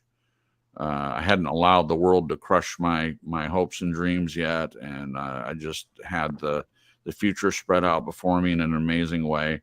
And I remember how that felt. It was just a beautiful time. So that would be number one. What I learned shortly after that, and it may come across as negative, but I learned that we should enjoy the time that we have and suck up as much of it as we possibly can, because jobs and taxes and realizing the world is not as fun as it is to a 7-year-old. That would come, growing up and responsibility and all of that. It has the possibility of tainting things in a way. But that was my number one. Number two was having my eyes and ears opened spiritually, realizing, seeing the world for what it really is, realizing that for me, hell is not eternal. That was a kind of a door opening thing to me, and really looking at scripture for myself in a deeper way. And that is still ongoing. That spiritual awakening has continued since then. So that was like 2018. Seeing the world for what it is rather than the lies that are said about it. I just remember how that felt. It was exciting. It was exciting and it was scary at the same time, if that makes any sense. I remember just being in awe, and it was a wonderful experience. And what I learned from it is that, I learned a lot of things. One of the biggest things I learned is that I will never again count on what other people tell me about the Bible or about spirituality or about the world. I will experience it for myself. I will draw my own conclusions. I will not let anyone dictate anything to me as far as that goes. I will use the brain God gave me, and I will draw my own conclusions. That was the biggest thing I learned from that. And lastly, I'm going to say the same thing Jen says, meeting her and the relationship that started around that same time and right up until today. It continues to be a good time. And yes, we've had some struggles and things, but I could not be happier. I really couldn't be happier. It continues to be the best time that I've ever experienced. I'm grateful for everything that led up to this point. Every day is a new day. Every day is learning and growing and changing with this wonderful person. And I'm still learning. I can't really say what did I learn. I've learned that all the past that led up to this, I wish I had known this was coming. And so now when I faced hard times, I know that it doesn't define me because of what happened before, because I went through hard things and I let it define me when something great was right around the corner. I think that's a great thing for anyone to know. Whatever you're going through, there's always hope. There's hope for a better tomorrow. There's hope that something good is coming, and that I am continuing to learn. So I'll get back to you on what did I learn. As I said, hindsight's 20/20, and there's not a hindsight yet. I'm still in the process of learning and growing, and it's just wonderful. So that's my answer for that. Everyone answered that one, I think. Yep. All right. Moving right down the line. Let me check the chat real quick. Okay. Let's see. Have you ever experienced a time for hate? What was it, and what did you learn? Have you ever experienced a time for hate? What was it, and what did you learn? I'll go first. This will be a really quick answer. I've had times when I might have hated the situation I was in. Certainly, I hated going through the grieving process of my divorce. I've hated not having a decent job. I've hated certain things about life, but I don't like who I am being in that place. I don't like hating anything. And I have learned that, again, what I just said, that I'm not allowing my experiences to define me, especially negative experiences, because I have a hope that if I'm going through something difficult, I'm going to learn something from it, and something good could be right around the corner. I really honestly have never hated it. And, it's not saying, did you ever hate a person, but I don't hate anyone. I don't, there are some things I don't like about the world that we live in, and some things that I feel I wish were different. but there's also a lot of good things too. So for me, no, there hasn't ever been a time for hate necessarily. But if anything, I would say that I have hated certain moments or certain experiences that I've had, but I learned from that even the things that I've hated, like grieving my first marriage ending, there was a lot of good that came out of that and a lot of learning. So it has changed how I look at my own circumstances, and I don't hate anything that happens as of yet, knock wood. Jen, what about you? Have you ever experienced a time for hate? What was it, and what did you learn? There was a time for a while that I hated my life. Yeah. Hated it. And gosh, what did I learn? As mentioned before, going through hard things, it shapes us. It teaches us things. Now, I could have easily continued down the road of feeling like it was being done to me. Right. And I had no control over the situation. But luckily, I met some people that helped me recognize that, yes, there were things being done to me, but there was a large part of me that was allowing it. Yeah. And that I did have a choice when I didn't think I did. And I think learning that the hard stuff, I feel like this life is a school. We're given life and these bodies and these brains and these hearts that feel, and we have the opportunity to learn things. And I think if I would have stayed in that place of hating it and blaming other people for the position I was in, not saying that things weren't done to me, things were done to me, but I could have gone down the path of just continuing to give my control away, my autonomy and my agency and all that stuff. And it could have ended up I could have ended up very bitter and dead, I think, honestly. Yeah. So getting to a point where I could be grateful was a really, really big deal. And I've taken that lesson with me. There's hard things that have happened since I've left. And because of experiencing that and getting out of it, I've been able to look at hard things in a completely different light, and be thankful in the midst of it. Doesn't mean it makes it necessarily better or hurts less, or, it still sucks at times, but I just have a different lens that I look at it through. Yeah. So, yeah. I get it. Thank you. Thank you, Jen. Yeah. Nez, have you ever experienced a time for hate? What was it, and what did you learn? I've also experienced where I hated myself. I hated my life. I hated how I looked. I hated my situation in general. And thankfully, I'm not there now, but I've been through that. Yeah. And I learned that, well, like Glenn tells us, to take accountability. And if we take accountability for what we can do, what we can change, if we don't like it, complaining and sulking and hiding isn't going to change the equation.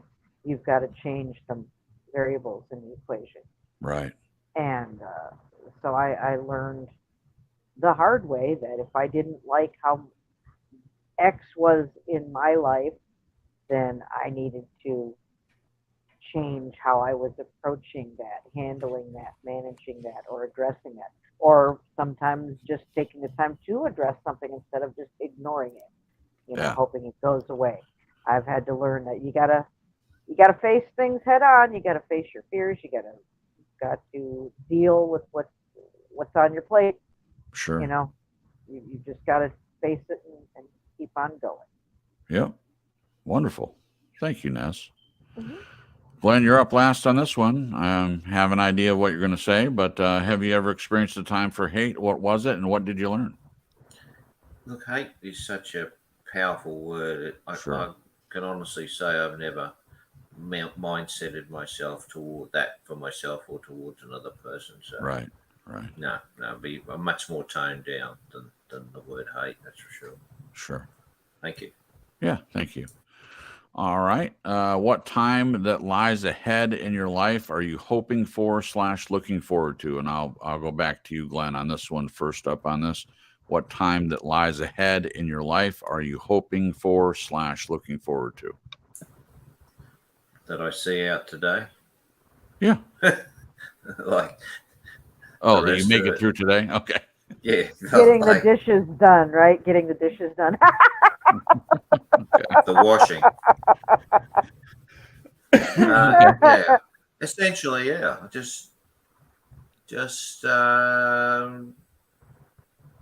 Yeah. You're a day-by-day guy. Well, I wish it would. Well, I have to be. Yeah. I wish I could make some plans, but at this situation that we find ourselves in, it's much more difficult. Yeah. So therefore, you live in the moment, and make the best of it. And if the opportunity arises at some point, you grab it with both hands and go with it.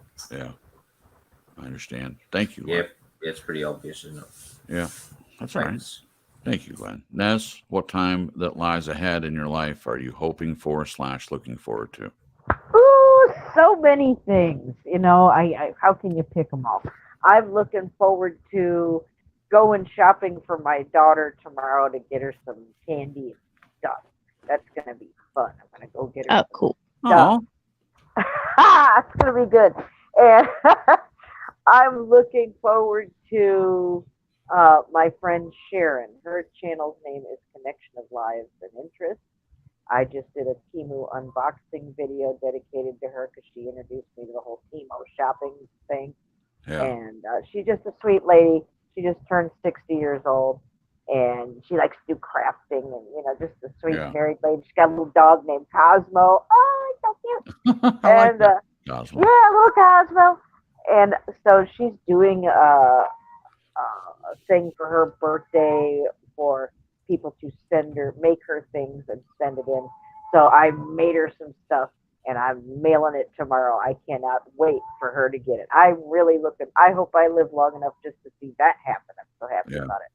I'm looking forward to, of course, my 1-year anniversary with TSL coming up in April. I'll have to look at the exact date, but woo! Wow, love it. Yes, I'm looking forward to getting my dishes done after the show too, Glenn.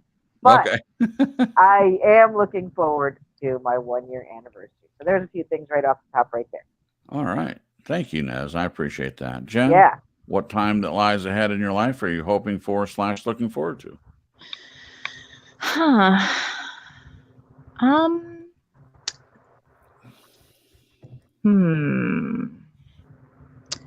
Part of me wants to say having a child. Yeah. But I don't put a ton of weight on that because if it doesn't happen, you know, I'll be okay. But the idea of it just seems amazing. You know, having a child is a miracle, and being able to love that little one and give them things that I wasn't given is just really important to me. Yeah. Being a good mom. And I'd say another one is sort of fitting into what I'm here for. You know, I think sometimes I get stuck in thinking I haven't gotten there yet. And then there's other times I think, well, maybe where I'm at is why I'm here. You know, where you're like seeking. And I know it can be a kind of dangerous place to be in, thinking it's somewhere out there, because for all we know, what we're doing right in the moment and being present is exactly why we're here. That's our purpose. And looking forward too much can sometimes keep us from enjoying the present. So, good answer. So I'd say those two things for sure.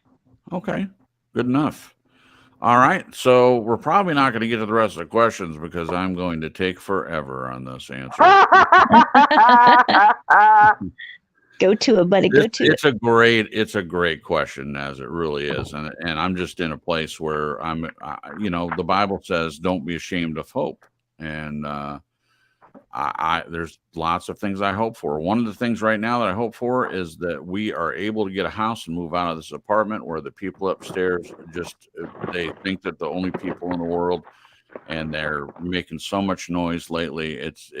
I don't know what's going on up there, but it's not just that. It's that, you know, I have this wonderful marriage and this wonderful person, And it's not the material aspect of having a house, but just having our own place, a place of our own that we can decorate the way we want, and a yard to mow and a garage to put the cars in, and but more than that, just to experience things in a different way where we're not underneath people, and just it's our place. I'm hoping and looking forward to that possibility coming soon to a house near you, and with this new job and some exciting possibilities for Jen coming up. It's more a possibility than it ever has been. And I always knew that we would be headed in this direction. I didn't think for a second that we were going to stay in this place without both of us having jobs and living in an apartment. I love it here. I'm glad to have it. I'm glad that we're not homeless, and I'm grateful for the time that we've spent here, because it's the first place that Jen and I lived together as husband and wife, and I'll never forget this time. I am totally grateful for everything that's happened, but I'm just looking forward to, moving forward into a different place together, a different physical place. I'll also say that I, as well as Jen, looking forward to the possibility of having a family. It's something we pray about a lot. And I think both of us are in the same place in our previous marriages, that we may have still wanted to have children with the people that we were with. It wouldn't have been good. And I won't say more than that. But the idea, just like Jen, if it never happens, I'll be just fine. But there is a hope. Looking forward to the possibility of, as she said, having little ones and raising them in the way that we weren't raised, and learning from the things that our parents did right and doing those same things, and definitely learning from what was wrong in our opinions, and raising them with autonomy, and raising them knowing that they're not little pieces of shit. They're not vipers in diapers. They're wonderful human beings that are completely and totally loved by God, and they're loved by their parents, and raising them to have a healthy sense of self-esteem. That I very much look forward to that possibility. But if it doesn't happen, I'll be okay. And then also, this is less a hope than it is an inevitability, but with the new job and things, what I've missed, and Jen and I have gone on a couple of trips together, but we both love Hilton Head, and it's kind of a vacation spot that both of us grew up going to with both of our families. I think we've talked about that we were probably there at the same time before we even knew each other with our families. Her family went there along the same period of time that my family went there. It's kind of a vacation spot for our family. And we're going to have the opportunity to go. It's one of my favorite places away from home, and also going to Michigan and enjoying that time with her. One of my favorite states. Who knows? We may end up moving there at some point, but I look forward to that possibility. And then lastly, I just look forward to everything that will come out of this wonderful relationship. I know it gets pretty sappy. I'm sure people are tired of hearing about it, but I look forward to seeing what comes next. Every day is something new. And when you live in a relationship of endless possibilities with love being at the center of everything, it just, I don't even know. I don't even know what to say about it. As a PS, I would say I'm in such a interesting place with my understanding of who I am, both in this world, and understanding that my spirituality encompasses now, knowing that God is all love as I see him, and that he loves everyone, and that he will reconcile all people to himself. That has changed everything for me. And that out of that, I'm able to love people where they are at, regardless of what they believe or don't believe.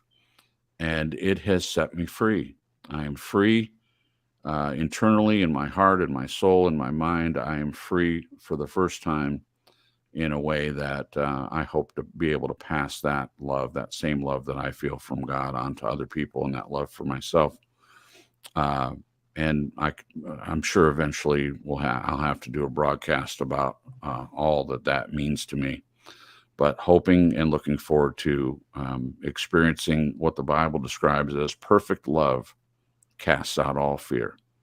And it's more real to me than it ever has been, the idea of living in perfect love, knowing that our Heavenly Father loves us perfectly, and He desires for us to do the same for ourselves and for others. And that out of that is the absence of fear. It's a beautiful thing. I love it. Great question. That's probably one of my favorite ones, Naz. That was a really good one. Thank you. Okay. All right. 3 more questions, and it looks like we're going to round it out right about on time, unless I go on, longer. What time that lies ahead in your life are you dreading / hesitant about, not looking forward to? And I'm going to ask Glenn first, because I'm guessing it's going to be a really short answer. What time that lies ahead in your life are you dreading / hesitant about, not looking forward to, Glenn? Probably the inevitable road down the hill. You mean aging or death? Oh, well, we're all aging. I mean, the fact is we're all going to get sick, and we're all going to, at some point, it's going to take us out, and we're all going to have to deal with it. Yeah. So I'm not looking forward to it, but we're just going to deal with it. Okay. Thank you, Glenn. That's pretty much it. Yep. You did not disappoint. Thank you. Want to say a quick hello to our friend Alex. Alex, welcome, buddy. We're glad you're here. Alex has been a friend of the channel since its inception, and he comes around now and then, and we're glad to see him, and hope everything's going well with you, Alex. But we're glad to see you. Thanks for coming by. Please make Alex feel welcome in the chat. For those of you that are still here, thank you so much.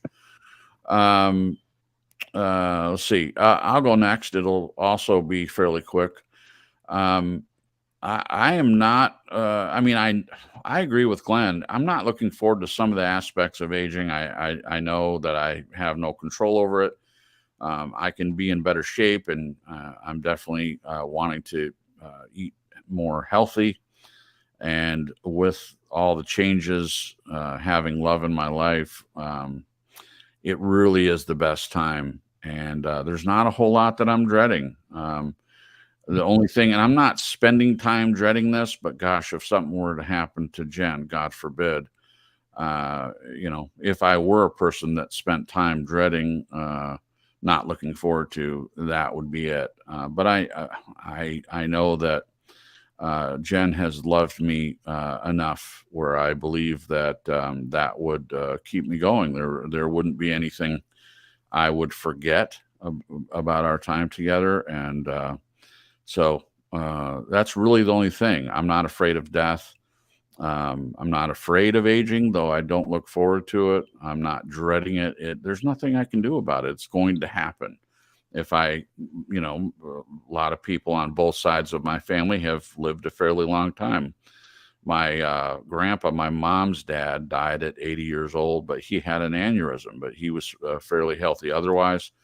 And my grandfather on my dad's dad lived to be 94, and my dad's mom lived to be 91. And also my mom's mom was almost 95, and her mom was 90 when she died. So there's a lot of longevity in my family, and I'm hoping that applies to me as well. But I'm not afraid of death. I'm not afraid of what comes next. I probably am less afraid of that, or I dread that less. I see death as just another door that we walk through. And I'm excited about the whole thing, whatever that brings. And if I'm wrong, I'm wrong. But I'm going to enjoy this life to its fullest. That's one of the things I respect about Glenn. This is a whole nother broadcast, but I like his view. He has shared that he believes this life is all there is. And I think that's okay. I mean, not that he needs it to be okay from my perspective, but I'm just saying, if a person believes that this life is all they have and they better make the best of it, I think that's a good attitude to have. You're going to make the best of the time that you have. And I have that same attitude, even though I believe that life goes on. And I couldn't have said that before. I looked at this life that we live as broken, and the world that we live in is broken. And my whole perspective has shifted more recently. And yes, it's still broken. This place that we live in, there's a lot of things that I don't like, and there's a lot of things that, in my opinion, shouldn't be the way they are. But I don't have to let that define me. I can be grateful for what I do have, and I have a lot to be grateful for. So I don't spend a lot of time in this dreading place or not looking forward to this or that. I just try to enjoy every day that I'm breathing and blood's still pumping, and I wake up and I'm just grateful for it. So there that is. What about you, Jen? As of right now, there is nothing I dread. Wow. Okay. Bring it on, life. Bring it on. I love it. I'm pulling a Yeah. No, that's okay. Annette says, I don't look forward to going to work tomorrow. I get it. You know, work is, unfortunately for most of us, we're not independently wealthy. And so work is just a part of life. Who knows? We might win the lottery and we won't have to work anymore. We can work by choice and do things in our life that we want to do. But the chances of that are 1 in several million that's ever going to happen. But we can still enjoy. Thanks for depressing us, Jason. Oh, no. Oh, no. Glenn says I have to walk 10 meters to work. Not too bad. 10 meters. Wow. All right. We're almost to the tail end here. The next question. Wait, did you answer, Nez? No, I don't think No, you I did. didn't. I'm sorry. What time that lies ahead in your life are you dreading / hesitant about, not looking forward to? I've got phone calls and appointments to make and paperwork to fill out, and I hate those things. There's a room in hell full of paperwork, and oh no, no, man, no, I just don't like it. But I got to do it. What are you gonna do? You know. Yeah. But on the grander scheme of things, I'm not looking forward to reaching a point physically where I can't take care of my daughter. I'm not saying that's going to happen. I'm just, I'm on the same train as you guys are. We're getting older and our health is on the decline because, we're getting older. I just, I pray it doesn't happen that way, but we don't know how long we've got and we don't know what particular burdens that God's going to bring our way to bear. Right. So, I pray about it. I'm trying not to worry about it, but, that's seriously on my mind. Who would take care of her if I can't? Right. Yeah. Yeah. Yeah, that stuff is hard, honestly. But I think we'd all agree that spending time in dreading those things or, not looking forward to that, I mean, it could be that you live another 40, 50 years. And, that I just hope that no one spends time in the place of dread. It is a horrible feeling. I'm not saying I've never felt it. I have felt it. Fortunately, it's not doesn't go on for very long. And I've had it enough where I don't like it enough to choose to look on the brighter side of life, so to speak. And I don't like it. And I wish that anybody that's in that place of dreading anything, I wish I could just help each and every one, because it's not a fun thing at all. Okay, 2 more questions. The next one is, how can you tell if the time is right or not right for something? Is it palpable? How can you tell if the time is right or not right for something? I'll go first on this one. This is very difficult because, all we have is our past experience. And when we put that into making a decision or trying to decide if the time is right or not right for something, I've learned over the past couple of years, in being a believer in God and things like that, I've learned how to trust more, and not just trust Him, but trust my own decisions and trust myself. And I've grown enough to know that, yes, there are some things that I think God wants us to look to Him for. But I also believe, as Nez said, this is a school. And what do you do in school? You learn. And hopefully in learning, you don't have to depend on other people as much. The more you grow, the more you learn, the more you can make your own decisions. The hope is that you don't stay in school all the time. Now, I think we do in this life. It's always a school. But I'm saying in some ways I've graduated. And in that way, I don't spend so much time worrying about if something is right or not right. I pray about it. I talk about it. I think about it and try to make the best decision I can. But I'm not sure we ever know when it's a right or not right time. I think that, like with me looking for a job, I looked for a job before 6 months ago and a year before that, and it's been an ongoing thing, and no doors opened. And so I didn't say to myself, well, at the time, I didn't say, well, this is just not the right time for me to have a job. I mean, I have had work at home jobs, but I mean a good job. When it happened, it happened. And I didn't have any control over when the doors open and when they don't. I do know that if I wasn't looking for a job, it never would have happened. No one's going to knock on my door and say, here's the perfect job for you, Jason. We've seen your resume that you didn't send out, and you seem like the perfect fit for our company. It's not going to happen. So there is a personal aspect to whatever you're doing to put yourself out there. You're not going to catch a fish generally unless you're in a boat with jumping fish and they just jump in the boat. But that doesn't happen for everybody. There is a personal responsibility, whatever it is that you're trying to decide, to do as much as you can, and then the rest of it has to do with timing.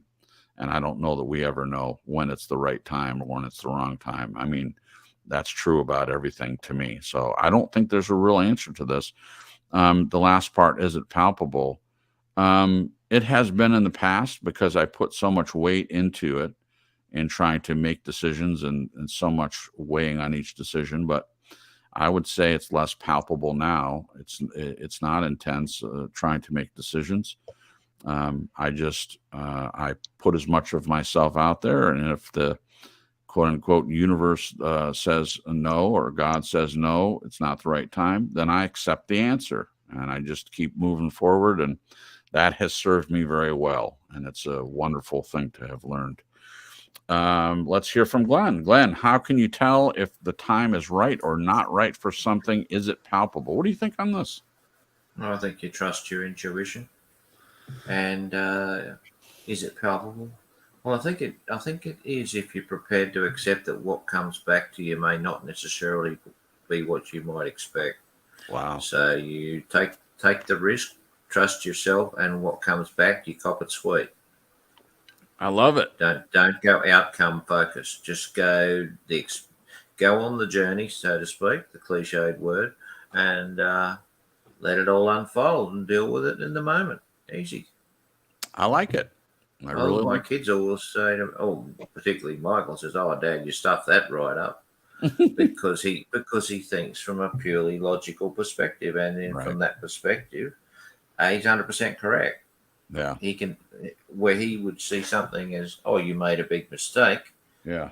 I'd see it. No, I didn't necessarily make a mistake. It mightn't have sort of panned out easily, and yeah. But usually down the track somewhere, it all falls into place. It's ultimately, if you don't trust yourself, why are you trying to make decisions? Yeah. In the first place.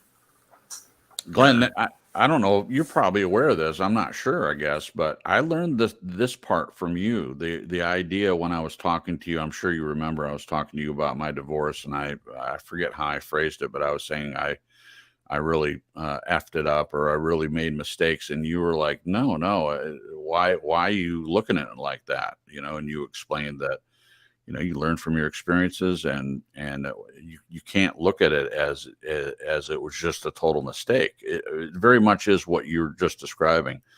And kind of the way I described it. You put yourself out there, I like how you said it's not outcome. It's not about the outcome necessarily. You just, keep pushing forward, and you accept it, whatever comes. I love the way you phrase that. That is something that I learned from listening to you and taking that on board. And it has been very meaningful to me to not look at my past things all as mistakes or I messed it up or anything. I have made plenty of mistakes, but I look at them differently now because they're part of who I am as a person. They made me who I am today, and I like who I am today. If you remove all those quote unquote mistakes that I made, then I'm not the same person, am I? I don't think I don't think I would be. So thank you for that. What about you, Jen? How can you tell if the time is right or not right for something? Is it palpable? I would agree with Glenn. Yeah. I think our bodies are amazing the way our God created them, our gut. Yeah. And I feel like there's been a lot of things put into society to sort of disconnect us from that gut feeling. Right. Some would call it the Holy Spirit, some would call it just your gut instinct. Right. I think a lot of us tend to be way more cautious.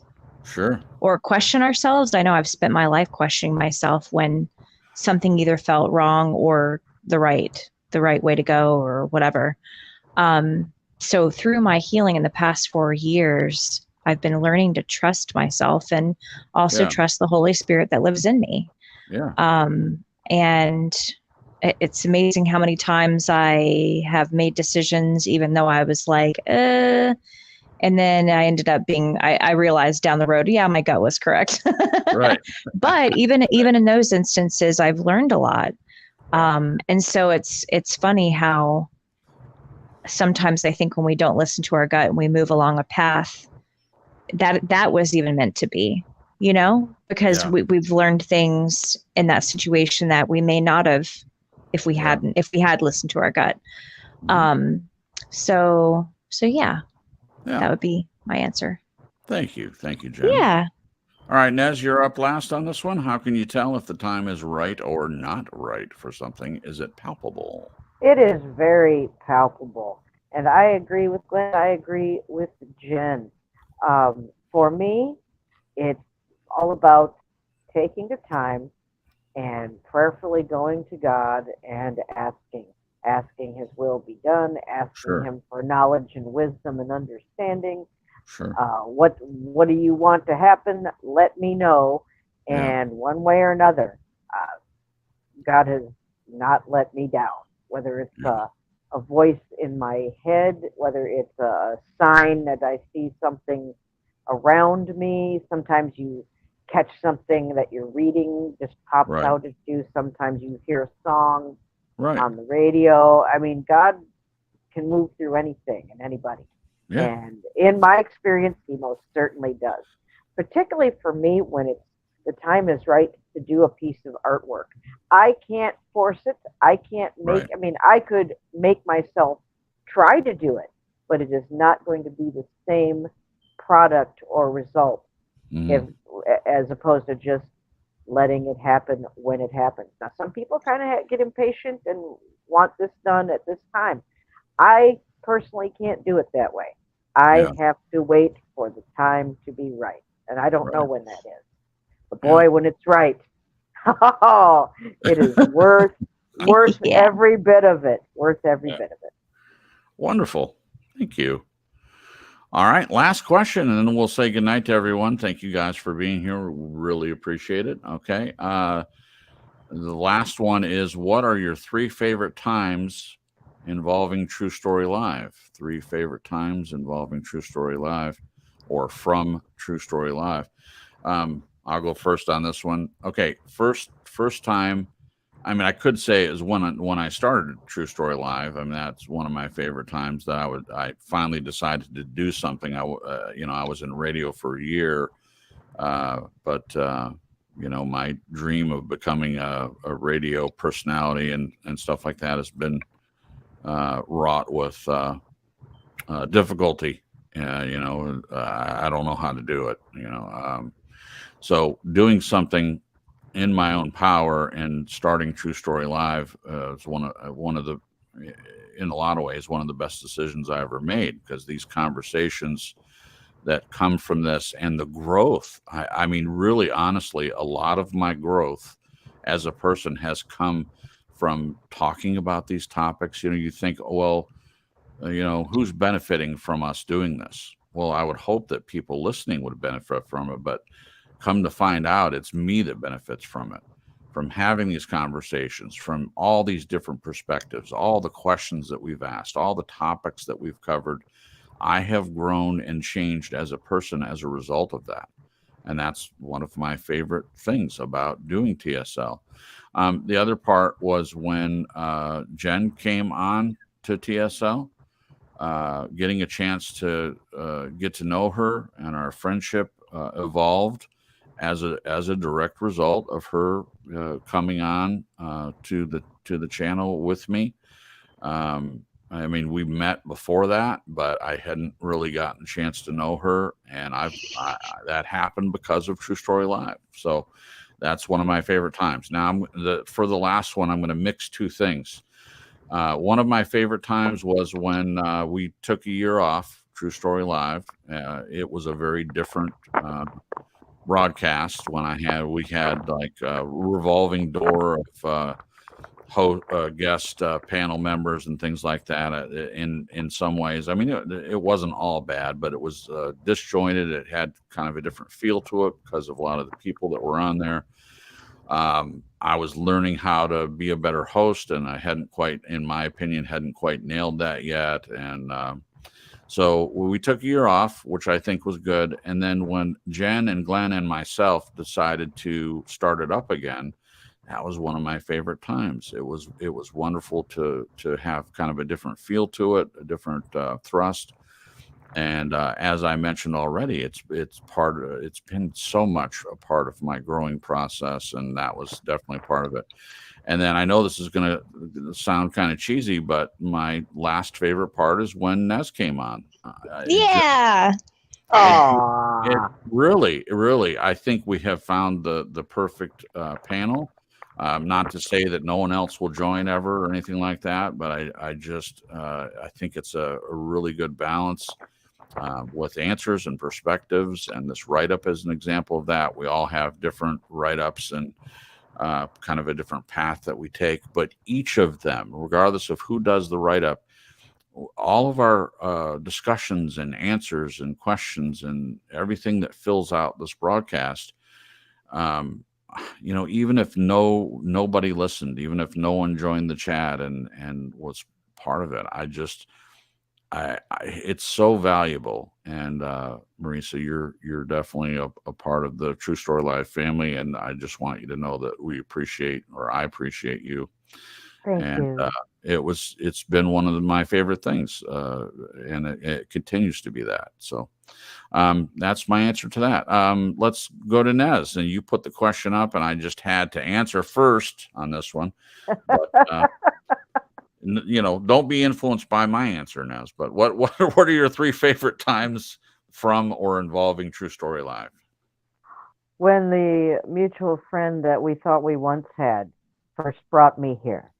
Oh. And boy, is that an example of God working his Right. will through anyone and anything. Wow. Yeah. And I'm still thankful to that person for bringing Sure. me here. That has not changed. Yeah. I mean, it was highly significant to me. I knew when I came here the first time, just in the chat, that this was a safe place. Yeah. And a place to heal and grow and learn and share. Yeah. And somewhere outside of my regular channel. Yeah.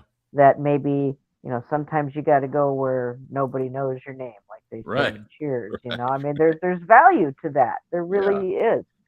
Sure. Sometimes you need to be in a space where you're not in the spotlight and you can just absorb and take it in. And I can say that now, having been in that position as someone who was not on panel at first and just here. It's a wonderful experience. You three presented me with something that I really needed. Oh. And I'm grateful. I'm thankful to just from that, even if I hadn't become a member of TSL, Go Team, rah, rah, rah, awesome talk show, which I love. but just that experience and meeting you three that way was well worth it. And I love you and I thank you. Thank you so much. And becoming a panel member would be number 2. We'll be coming up on my 1-year TSL anniversary. I believe sometime in April. We're going to do a little research and see what date that exactly is. But please God willing, I would like to do a write-up celebrating that sometime around that time. Please. Sure. Thank you. Absolutely. I love being here. I look forward to this every Sunday. I get effing mad when we can't do it just because, you know. Because keep that in mind, guys.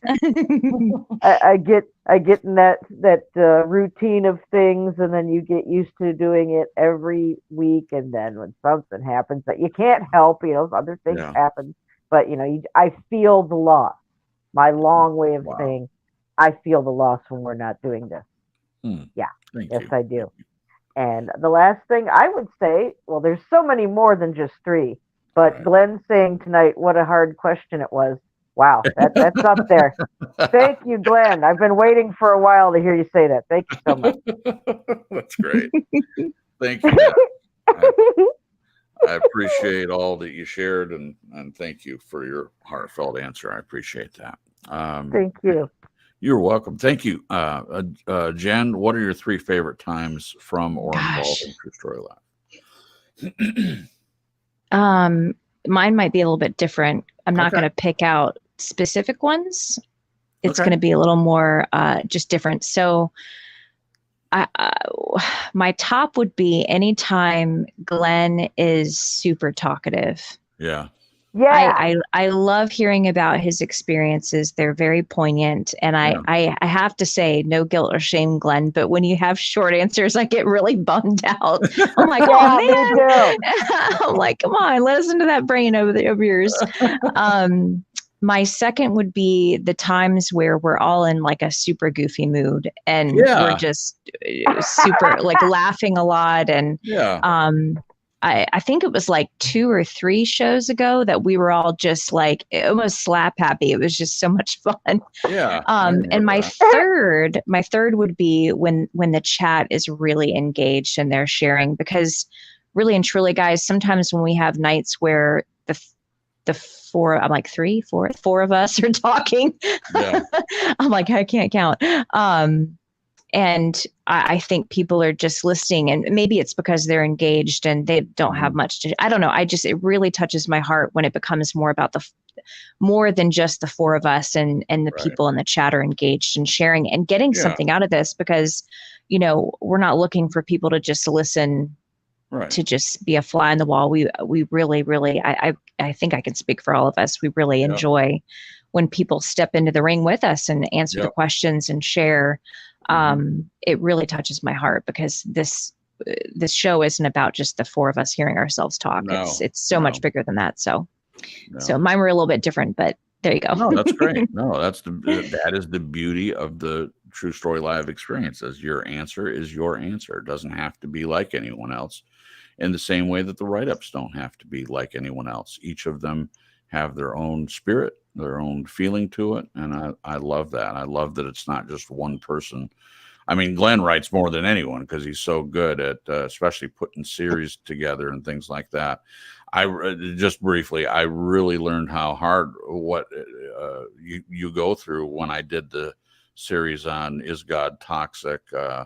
That whole thing. I mean, that went on, what was it, 4 or 5? I think it ended up with the pre-show that I did. I think it was 5 shows. I mean, Glenn does that. It's seemingly so easy for him to put it together, and I don't regret doing it. I feel like it helped me probably more than anyone else. It was very meaningful to me, but it's a lot of work. As he said, you know, in the past he'd say, "Oh, it's a lot of work."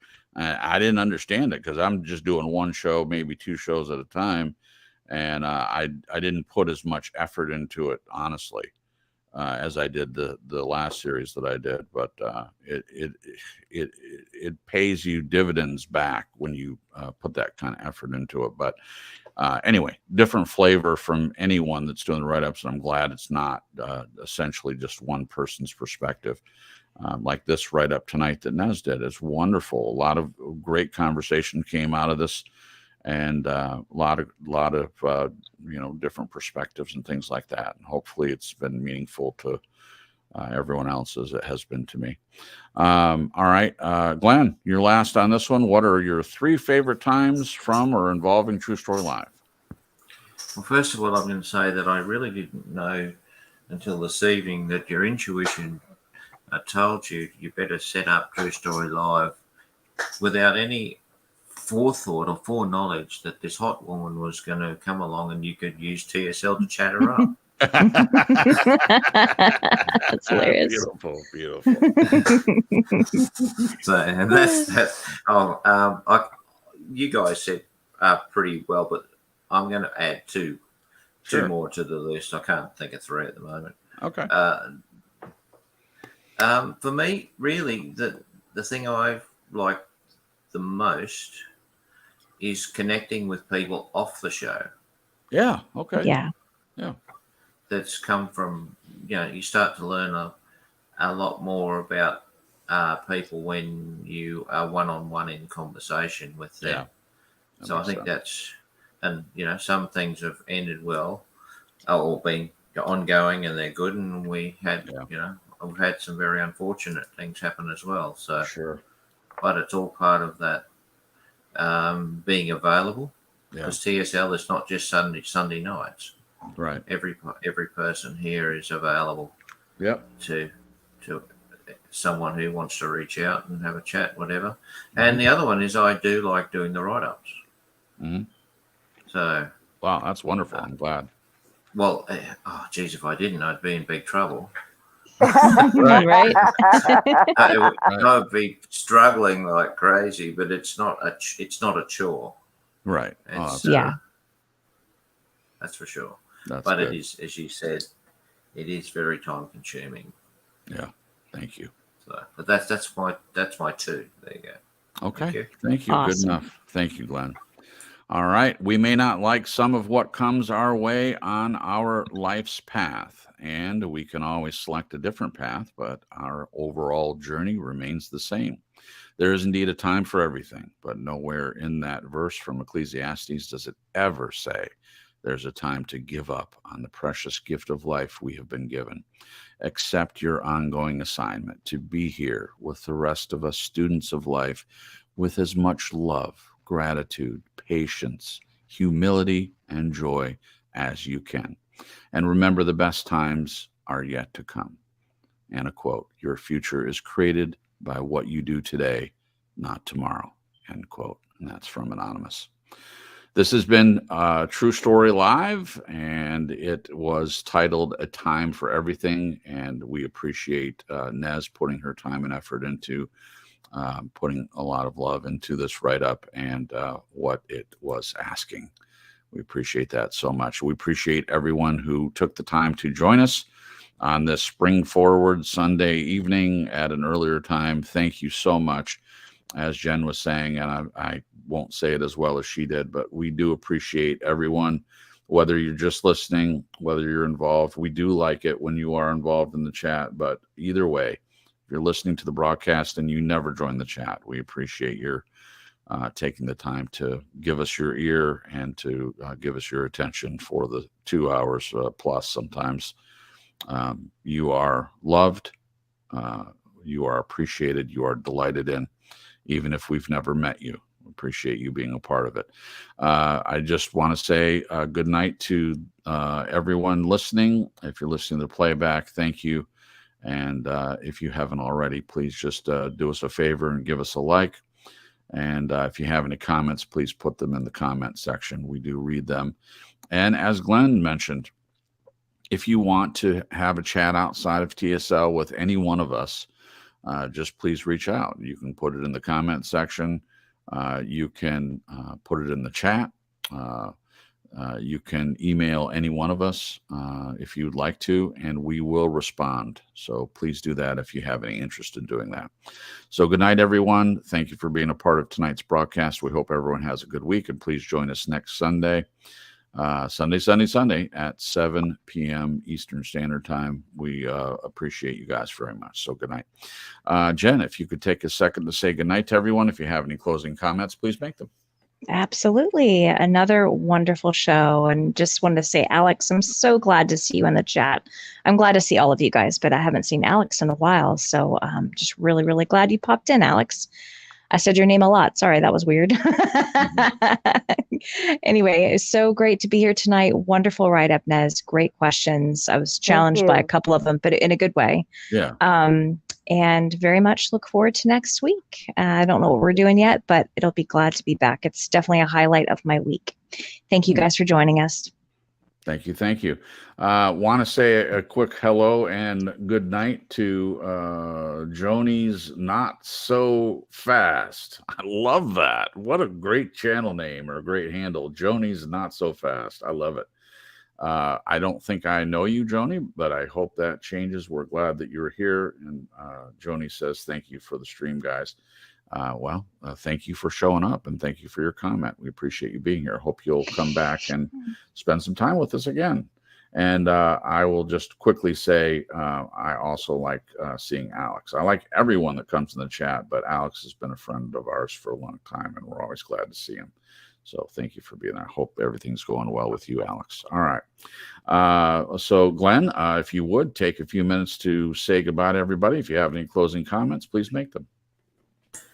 I shall say good night. I can hear rumblings. It looks like I can hear I want my lunch. Okay. Well, actually, Coco's already been here and he's got his lunch, but I think Sandra's about to hit the hunger button.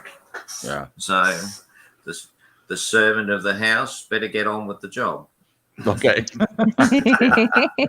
Thank you, Glenn. Good night. Good night. All right. Nez, would you close us out? If you have any closing comments, please make them. And close us down for us, please. Certainly. Thank you guys so much for bearing with the write-up. I think you all did fantastic answering the questions. And again, thank you, Glenn. I was waiting for that for a long time to get the very much esteemed compliment of that's a difficult question. Thank you so much. I'm hanging that on my wall.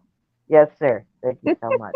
Wow. Oh, yeah. None of us we don't know how much time we've got, but we all get it by now. I hope that we need to make the most of the time we're given and to continue to be thankful. And not dwell on the negative things and look forward to those positive things. Mm-hmm. So thank you all for joining us. Looking forward to next Sunday at 7 p.m. Eastern Standard Time. Still getting used to the new time change so far. I'm liking it so far. So good. Cool. And I hope the word will get out, and please share it out on your social media. Let people know when our time change is, if you can, please, and thank you.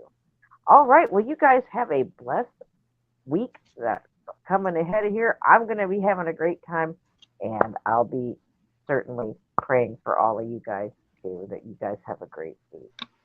Much love, everybody. We'll see you next Sunday right here on True Story Live at 7 p.m. Eastern Standard Time. Good night, and God bless.